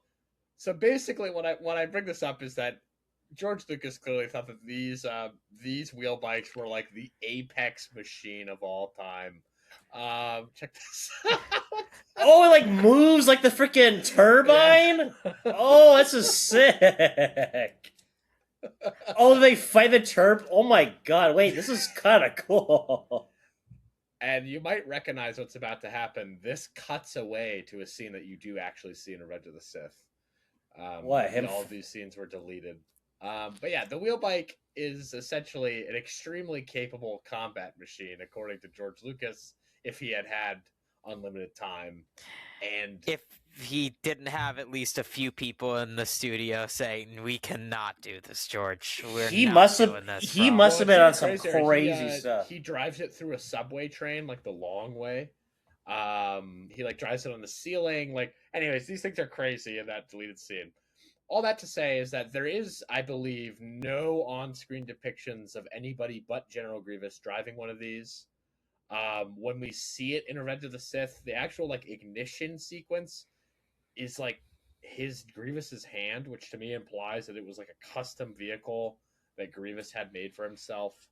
Star Wars Legion, I think, is like canon. So this basically the existence of this unit in Legion implies that now in the canon that there is like a squad. Like Grievous did have more of these bikes and would occasionally lend them out to Magna Guards and BXs. All that to be said, I think these guys are like a D tier unit where it's like there's almost nothing to be based off of. I question why it exists in Legion, you know, like I don't know what you guys think about that. Like I think thinking forward to things like the Shore Trooper Mortar or something like I think kind of a similar situation. it felt like it's just something to accompany like Grievous wheel bike to have like, oh, you could have like a wheel bike gang. I don't really think that we needed like I don't like because I didn't need like a canon explanation that like It's kind of Grievous- cool to like, I guess, just a theory craft that like, you know, because there's a lot of gaps you could fill as to like what Grievous did during like the Clone Wars, and it's like, oh, you know, he had this bike. You know, maybe he had a small amount of other bikes that he would take with him and give some of his like loyal troops. I mean, I don't see. I mean, the best way to run the Grievous wheel bike was with like staps anyway, like that just kind of do it better. I don't think it's a D tier, just because there's so little to go off. there's so little to go off of. But does I Grievous think the biggest shoot? thing to me that feels unthematic is their overrun attack is called the spiked wheel, which I would think that their overrun attack would be like the Magna Guard reaching out with his electro staff and like slapping people, you know, which is fine. Like, and then the other thing is that their gun feels pretty weak for how big the gun is on that thing. yeah, For it to basically be like a pistol is a little weak. Like that pistol is less effective than the guy on a swoop bike shooting his pistol. they maybe should have made the blaster stronger and only given it overrun 1. Yeah, I don't know. I think these guys having like, but it's fine. I would just put them in C tier. Like there's really based off of nothing, but they fill in an interesting spot. And it looks cool on the table when it's alongside Grievous on his wheel bike. Does Grievous ever like shoot the gun during the chase with Obi-Wan at all? He does. Does it like At rotate back or Obi-Wan. something? Or am I just making? Oh, that the up? gun on the thing? Yeah. No, I don't think he does. he doesn't. He doesn't. But I So, guess like, he's never like Obi-Wan's chasing him, so he's he's never on top of directly. him. Well, like, Yeah. but it looks like it has like legs, and it's like a bipedal, like just a motorcycle. So like it doesn't have a gun. That's true. They have almost nothing that evokes the legs. That's true. Go back to them. Go back to the card. They have climbing vehicle, but the fact that these things can't stop and like walk around is like a miss. You know, like the one in the back is jumping with Yeah. its legs, so maybe they are D tier. They're missing like Because like Grievous has like the legs are like in like like a bipedal thing, and like then he can go into wheel mode. You know, so I well, don't yeah, know. he can. In mechanically, these things don't have the wheel mode keyword. I mean, come on. There's a keyword Yeah, called that's wheel mode. true. Yeah, I'm fine to do D tier. I would say top of D tier. They Wait, should have had wheel mode. Should have been reworked so that they were heavy droid troopers or whatever do vehicles. you think with that they're wheel better mode. than Scout Troopers in terms of thematics? Yes. Yeah. Yeah. Really? I feel like they're below Scout Scout Troopers. Scout Troopers are actively unthematic. Really? Yeah. Okay, interesting. Okay. I think wheel bikes are a missed opportunity, a significant missed opportunity. Yeah, in I wouldn't having say they're wheel mode. as actively unthematic as Scouts. All right. All right. Republic, ARF Troopers. You guys are probably going to know a little bit more about these guys than me. ARF Troopers appear in Clone Wars, Battlefront 2. They also appear in Revenge of the Sith because canonically, the pilot of an ATRT is just an ARF Trooper. Yeah, advanced recon something. Advanced Recon Fart Troopers, I think. Yeah, it's like they have the same helmet, and like they are in like Mace's squad, Wolf's squadron, or whatever. Bro, like it was called Lightning Squadron. Okay, I'm getting I mobbed thought out Mace's here. squad was 41st Recon. Well, no, the guys that on Ryloth that he like leads on Oh. ATRTs, I'm 99% sure were Lightning Squadron. Wow. That's Someone in the comments fact check that about Jacob. Please out Star Wars him. So ARF Troopers thematically have a lot of similarities to Scout Troopers. They are basically depicted as the pilots of mobile vehicles that can occasionally dismount. To their credit, in the Clone Wars, we see ARF Troopers specifically walking around without ATRTs on the second Battle of Geonosis. Mhm. So that's a plus for these guys being like a dismounted unit. They do use the rifle in the second battle. They used a long rifle in that one. So yeah, I mean, Observe 2 is better. Like this fixes what we have about Scout Troopers. I think the Observe value is a little low for being clones. Clones are generally supposed to be like elite forces, and Observe 2 feels kind of like a treading water, you know, like but Observe is like a reconnaissance sort of ability, which makes sense for these guys. Scout 1 also seems a little low. I get why, for balance reasons, they did that Yes. because they have a range 4 weapon. But if you want to get them to use Observe, because Observe is range 3, you kind of need more of a Scout, especially if these guys are... Like, these guys are supposed to be the Scout guys. They actually have a lower Scout value than, like, the other Republic Special Forces. Yeah. Low profile, I don't know if that really makes thematic sense. Like, I don't think they're not really hiding. Like, Aren't they just like out in the open? Like just like they're like the main Kinda. force of Yeah, like just like these shooting guys to at. me feel more like they are fast yeah, than they are like tanky. So I think like a higher scout value and maybe even like spur or something would have made a lot of sense for these guys. The unhindered, unhindered part makes sense.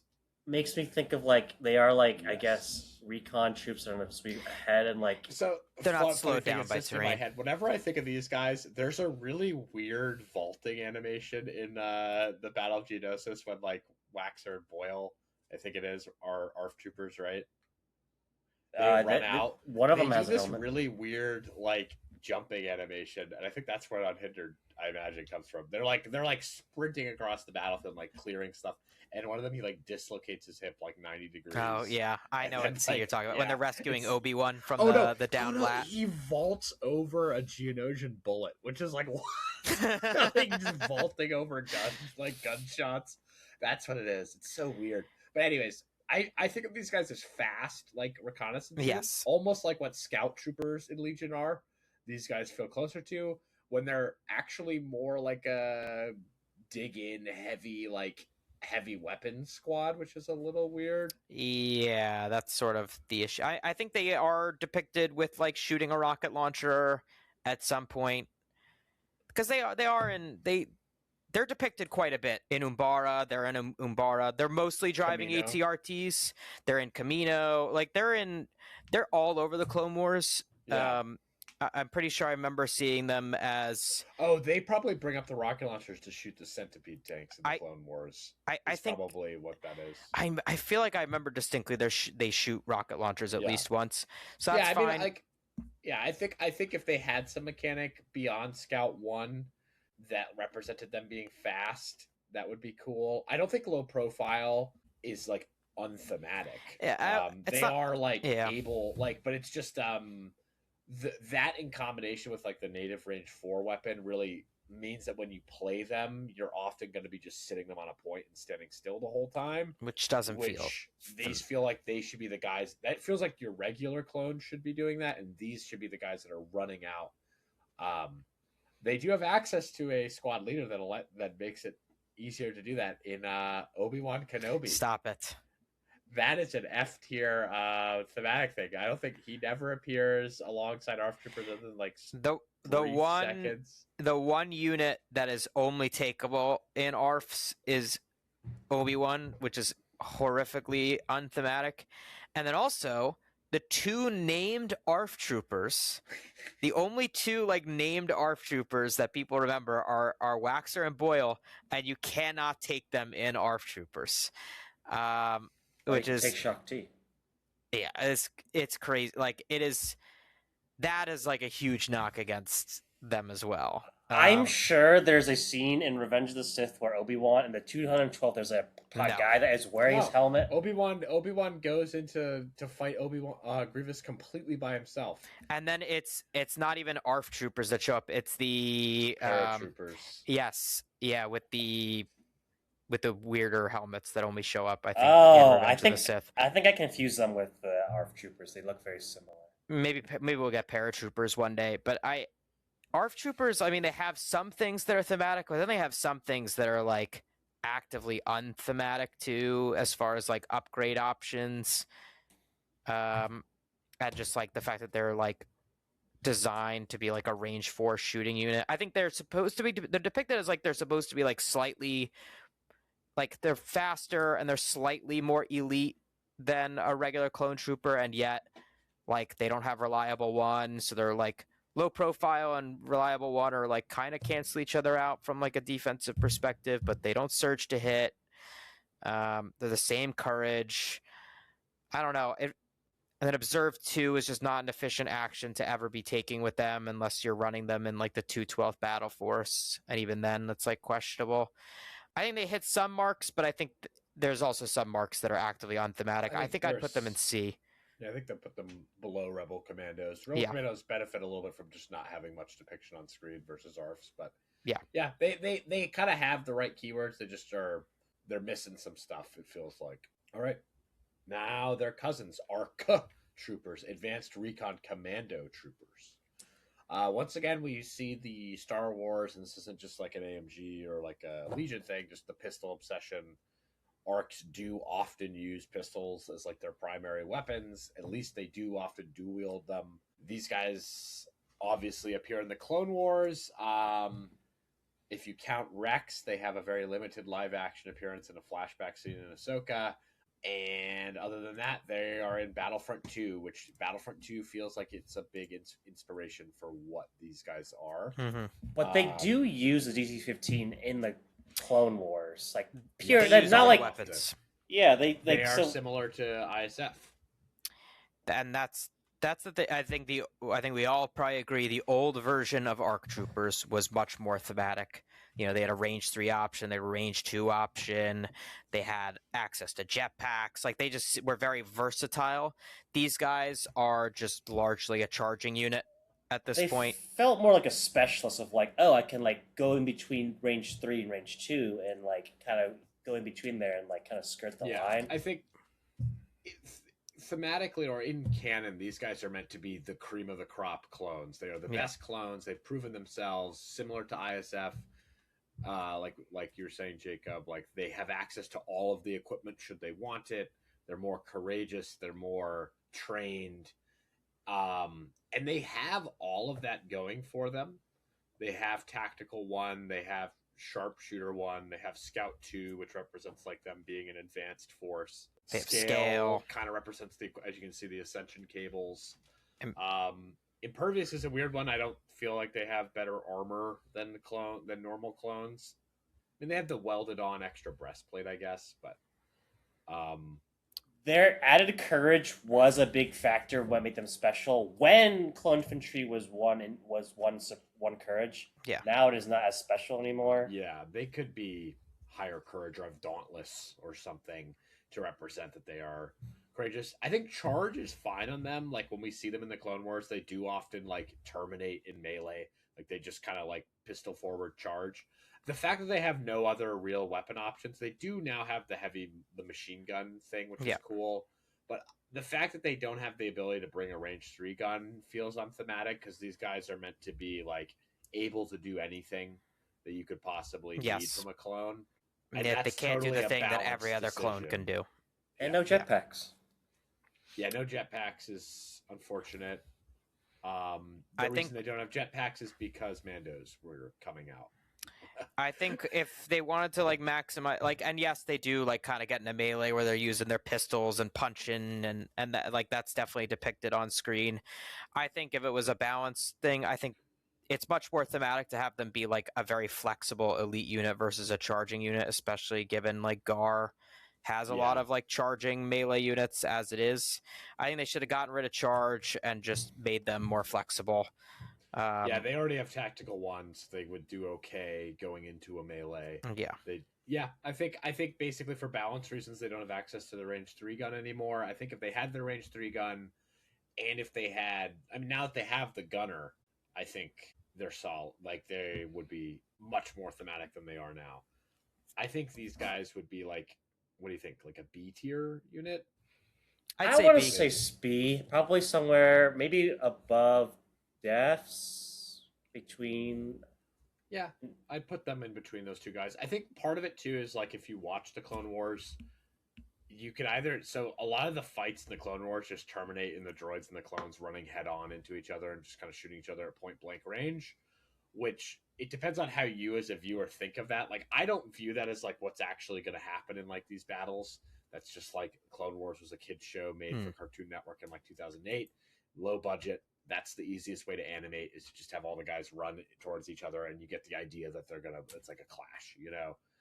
Like I think that when when arcs would fight, I always imagine that like if we were to see them in live action, they wouldn't be doing that in live action, you know. They would be fighting like we see the clones fight in, you know, just like, you know, they're just like taking cover, advancing like with the rest of the guys. So it kind of depends on how you as a viewer interpret the Clone Wars. They're probably more like closely working like together. How they actually fight, then charge makes a lot of sense for them. Yeah, like working with clone squads, like you can bring 5s and like can help.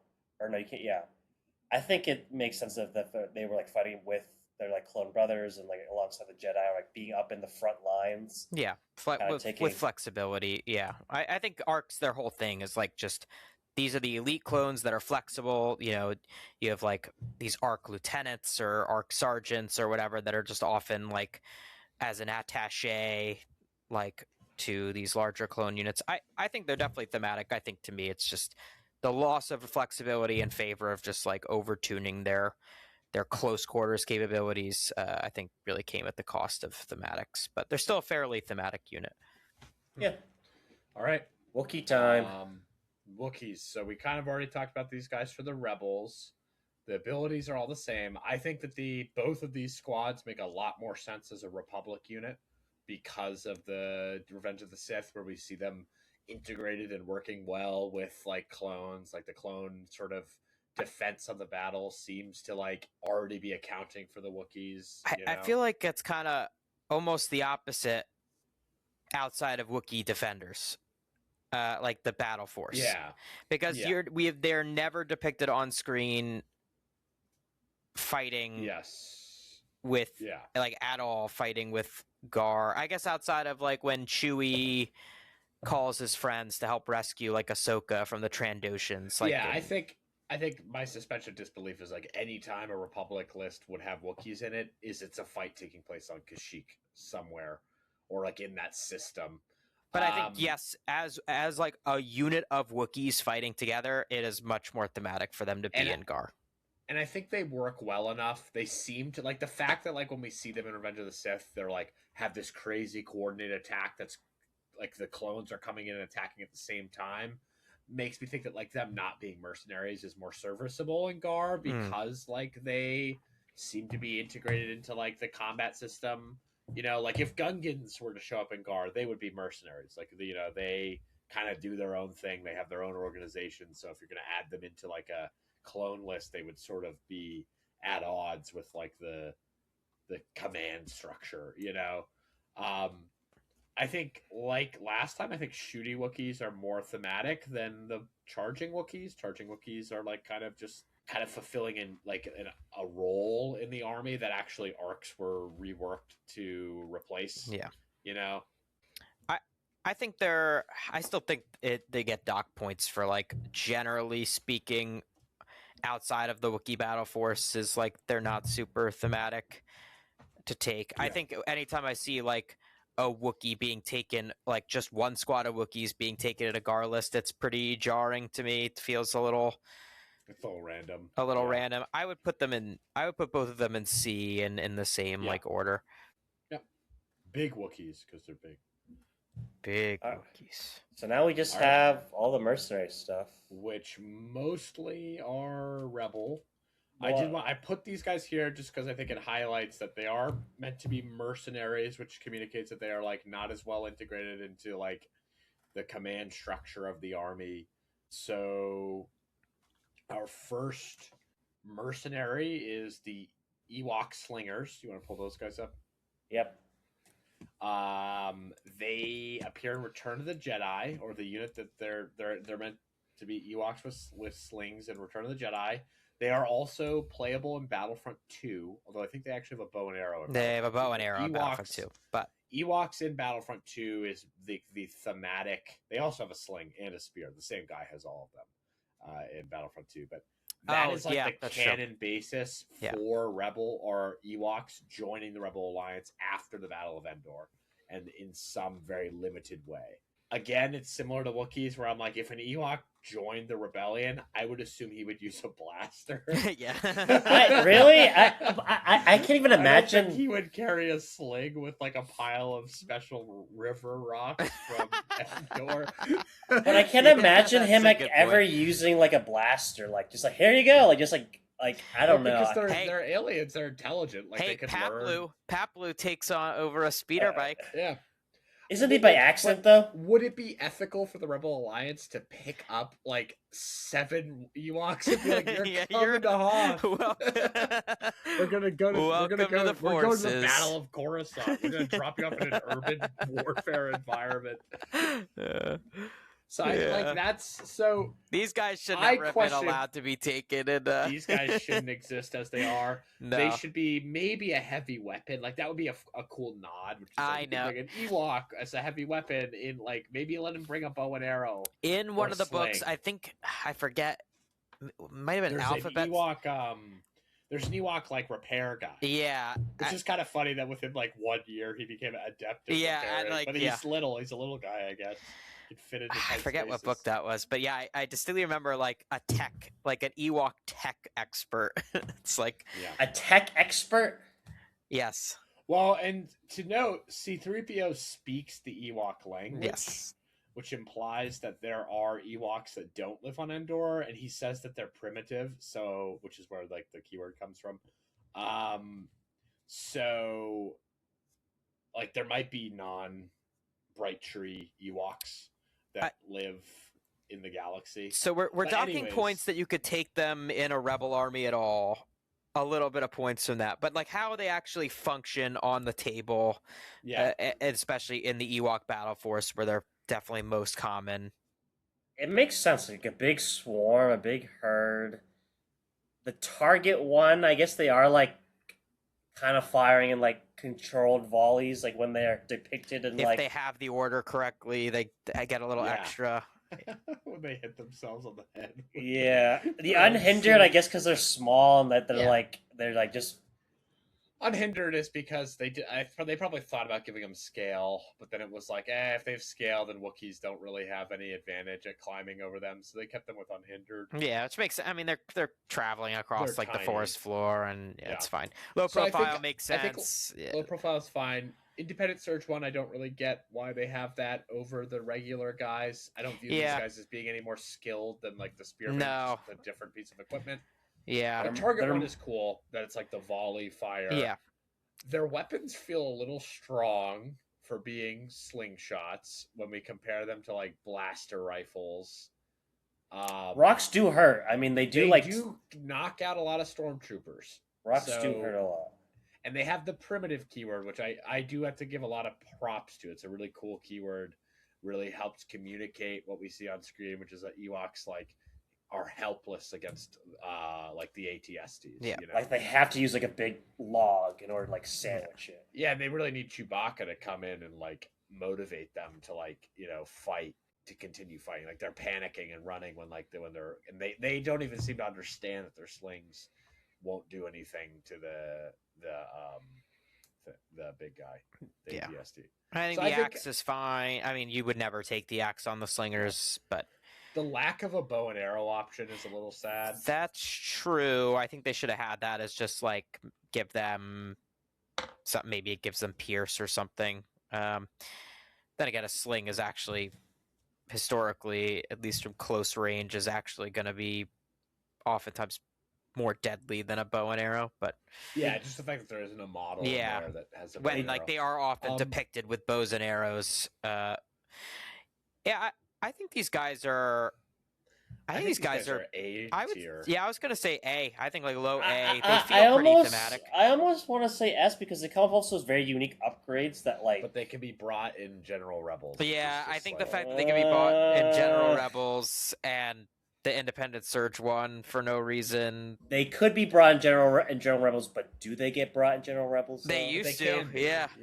They used to be. Oh, yeah, I they forgot probably about still that. Could be. Yeah, It's the just whole so much pawn. Yeah, and the no yeah, bow and the arrow downward option. versus I get what you're saying, Anthony. I think in Ewok Battle Force. It's in like an Ewok S Battle for me. Force, they're an S, but I think just you have to factor in the fact that you could be taking these guys to like alongside like an actual military. It's kind of crazy.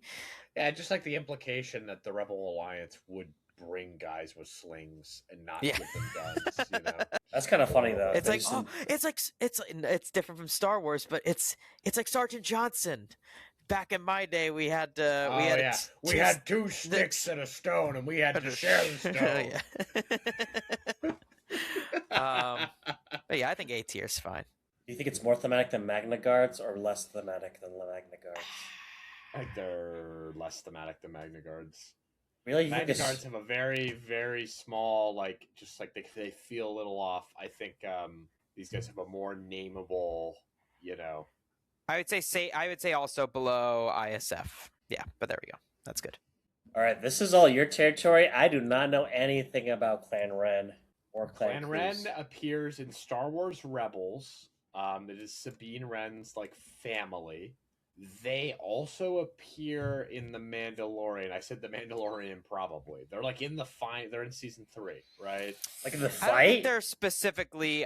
Clan Ren, I believe they all died. That was what was implied in Ahsoka, is that the entirety of Damn. Clan Ren, They with the all exception of died? Sabine, died in the Siege of Mandalore or the Night of a Thousand Tears or whatever. She goes back and she finds her mother and her brother. No. Yeah, in Rebels. Oh, in Rebels, but not in the Oh, you're talking about- Mandalorian. in the Mandalorian. That's after that point. Yeah. Yeah. In Rebels, in Rebels she finds them. And, Yeah. Okay. Yeah. By the end of the Galactic Civil War, all members of Clan Ren have been killed. Oh my During- god, they're But dead? that has nothing to do with their role in the game. Yeah. It's just like they don't appear on screen after. It's just in their Rebels. brief- They're their brief just in Rebels. Rebels arc. Yeah. Okay. They are in Rebels a lot. They are in multiple seasons of Rebels, and they're the most seen Mandalorians in Star Wars Rebels. So it makes sense why only Rebels can take them, obviously, because that's where they. You can maybe make an argument that they show up in the Mandalore arc of in the last arc of the Clone Wars where Ursa is fighting that's under. What I'm thinking of. Yeah, Ursa she fights under younger. Clan Kreese. Yeah, she's like allied with Clan Kreese.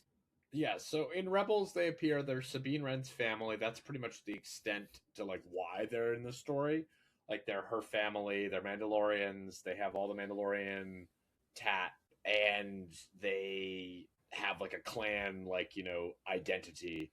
And she has her mom Ursa and Tristan. All that being said, as a mercenary in Rebels, one thing that I find like interesting is that you can bring them without Sabine in your army, which feels weird. Or Ursa. Or I guess you could. Well, there's that, and also now without Ursa or without Tristan.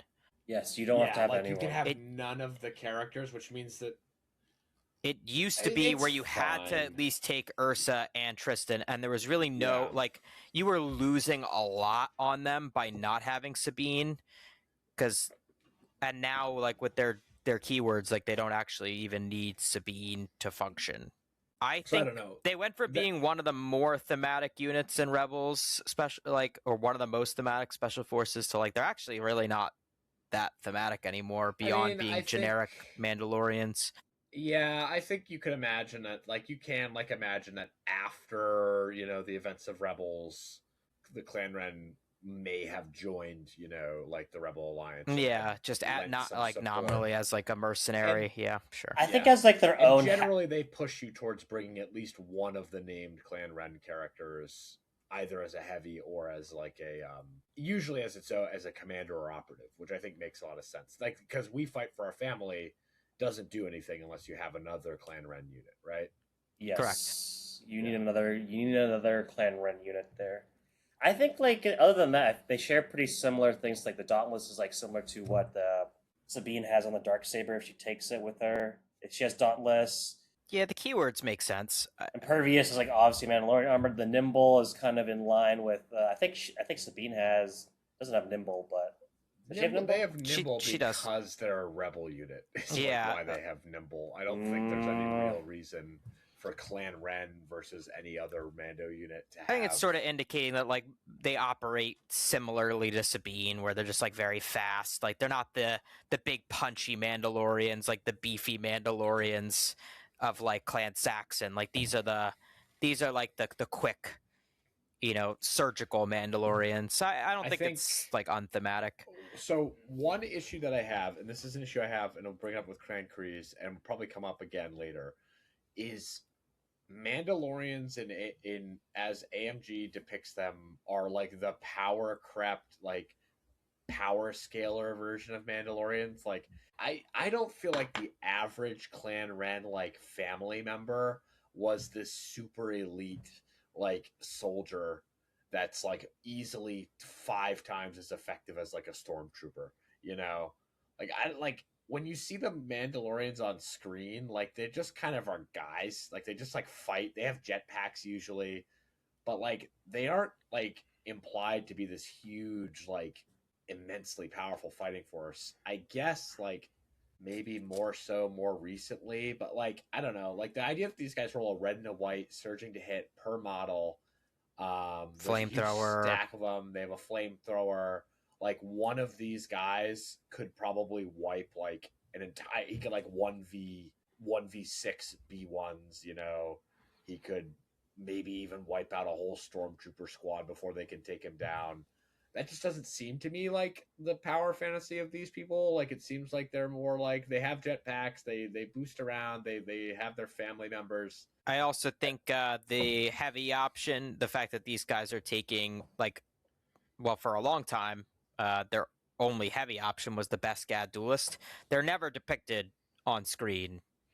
And that's because that was in the Mandalorian Resistance, right, which was a fabricated unit in the old game, and that model was just ported over to the Clan Red veterans without much pay. Yeah, the idea. Yeah, that's another thing. Like, I don't imagine that a Mandalorian with a sword, any Mandalorian with a sword, would be a significant obstacle for like a Jedi. Yeah. In the way that like the Beskar duelist makes these things like a huge problem for like a Jedi. Like we see how easily Mace Windu deals with Django.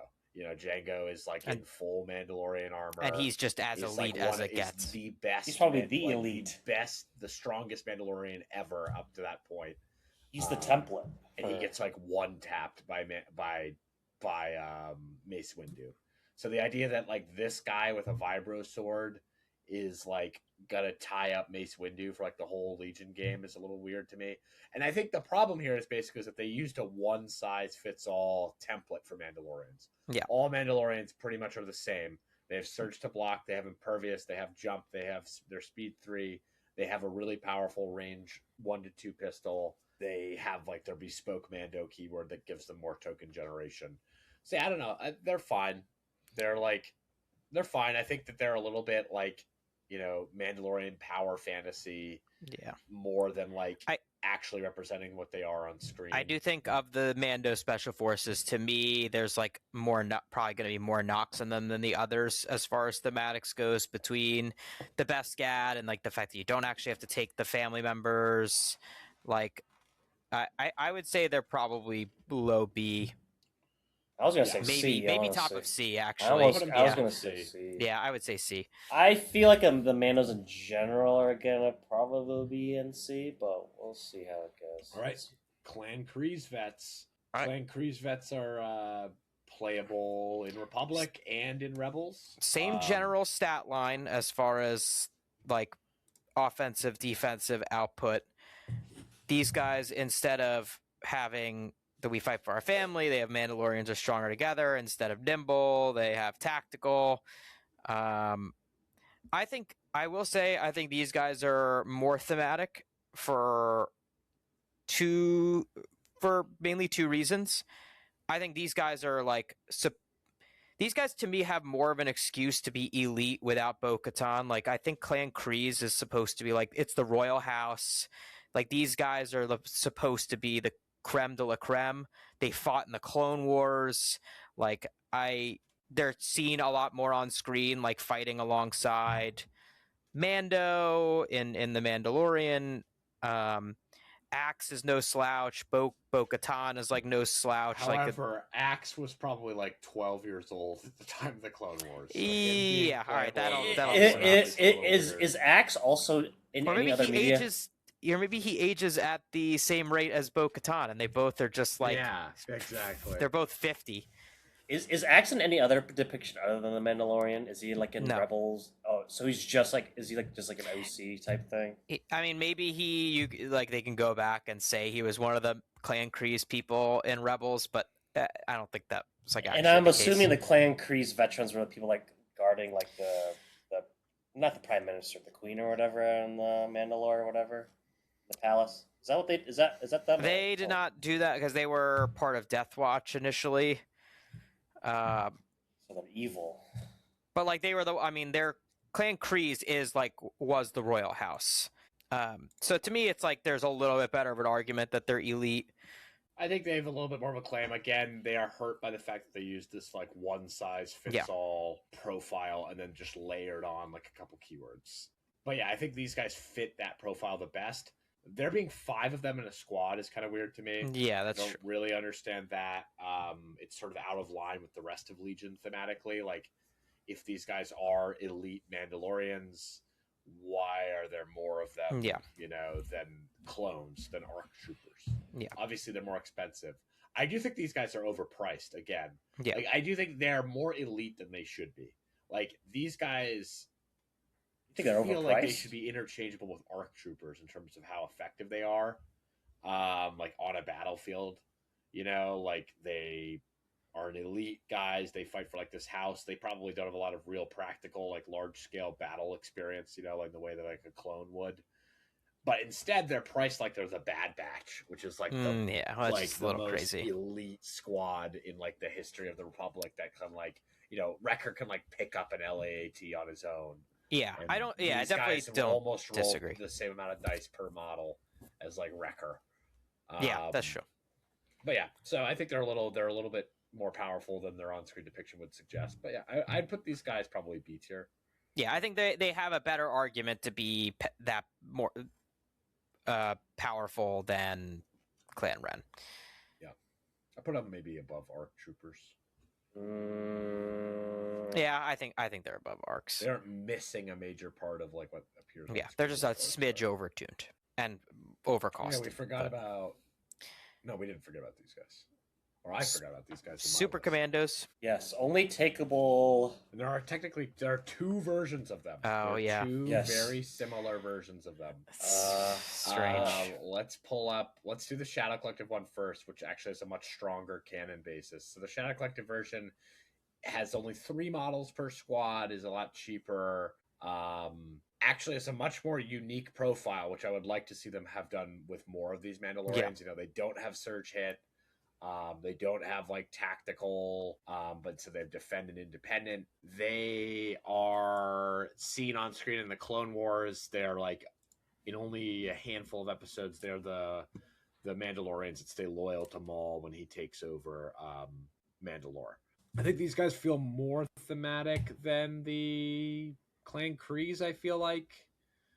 I like that they have a lot of heavy weapons. Yeah, that is a lot of heavy fun. weapons. Yeah, if The you ability that ignore they can really, if you ignore the newer ones, they had a lot going for I wish that they had more combos with Maul beyond just bringing Rook Cast. Like these Yeah. are the guys that chose to stay loyal to Maul when like half of the sort of Death Watch like broke away because Maul was an outsider. Yeah. These guys really believe in Maul. So I think them having like some sort of mechanic or ability that gives them maybe more courage or just entourage or retinue to Maul or something beyond Rook Cast would have been cool to communicate that.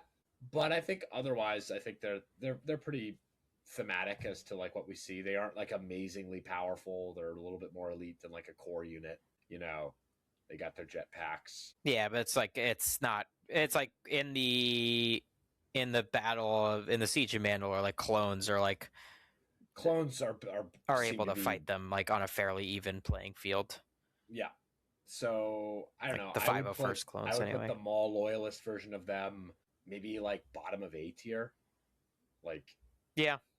they're just not really missing anything except for maybe a little bit better. They can take Maul's courage, which is like a it. step Yes. in the Yeah. right direction. So yeah, I would say bottom of A tier. All right, and then we have the same unit almost, except not really playable in the Mandalorian clans, which is the Saxon Super Commandos. These guys have no basis for what they are or why they exist because it's Clan Saxon. It's not the Shadow Collective. So they So- are strictly they're much more. Well, I guess they get one more model, but they're more expensive. They do. They just have the same profile. And then they just take the one size fits all Mando profile. Yeah. Surge hit, Yes. red and a white, single black die, range 3. They just slap an They extra do model and victory retain or death. defend 1 and independent aim 1, but yeah, it's the same thing. It's so I think I would put these guys lower. These guys have almost no canon basis. Like, Yeah. certainly Clan Saxon did have its own like Mandalorian guys, but they probably didn't wear helmets that looked They were like not Darth the Maul Maul-DeLoreans, after. yeah. So I don't know. Maybe these guys are 'Cause like when- a D tier. Because when Clan Saxon comes around in like Rebels, they're not still dressing like No, they're Imperial loyalists. Yeah.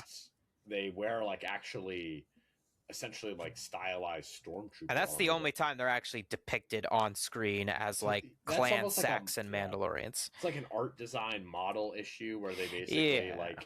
I'm not going to knock them too hard for that. I think I would put them like in C tier.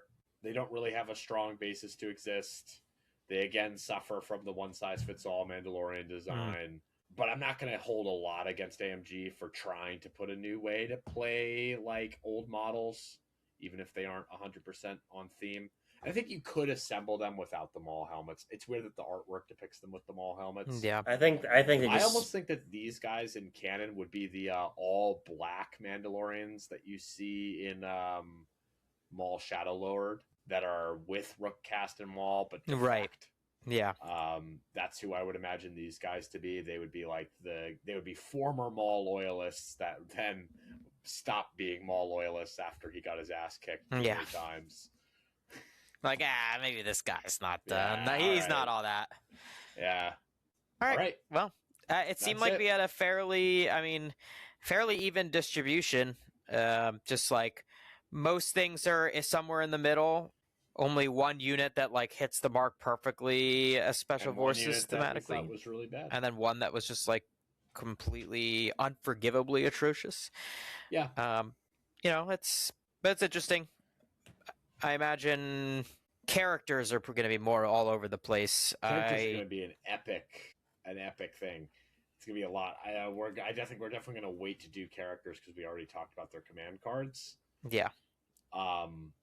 Yeah, I think it's fun to also just look at all of them and just be like, these are all of the possible special forces units. There really aren't that many. There's not. But anyway, yeah, interesting discussion, guys. I don't know I think we'll probably end up doing core units next. If we continue along this line, let us know in the comments if you want us to continue. Let us know in the comments if you think some of these themes are actually better or worse than they are. Yeah, let us know in the comments if you think thematics are important to your enjoyment of Star Wars Legion, or if you're just a sweat that likes winning and playing with non-thematic stuff. Please. Jacob. Anthony. I complain about thematics a lot, but I play with a lot of non-thematic units because I want to win. Yeah, I complain about it while I'm winning. Yeah, Mr. Haunton player, look at me. I'm playing thematics right here, bro. I hate that this unit's not thematic. I'm gonna keep bringing it, but I'm not happy about it. The AMG made you do it. Yeah, it's true. And, it's all it's Will made you Pagani's into fault. it's made you into a monster. Had to get in my weekly shot at Will Pagani. And with that, I'm gonna land this ship. I'm Anthony. No, you're not allowed to land the ship, bro. You're not in charge. No. All right, go ahead, buddy. I'm Anthony. That's Jacob. That's Paul. We're the Maple Syrup Mandos. Blazes in our hearts. Stay sticky.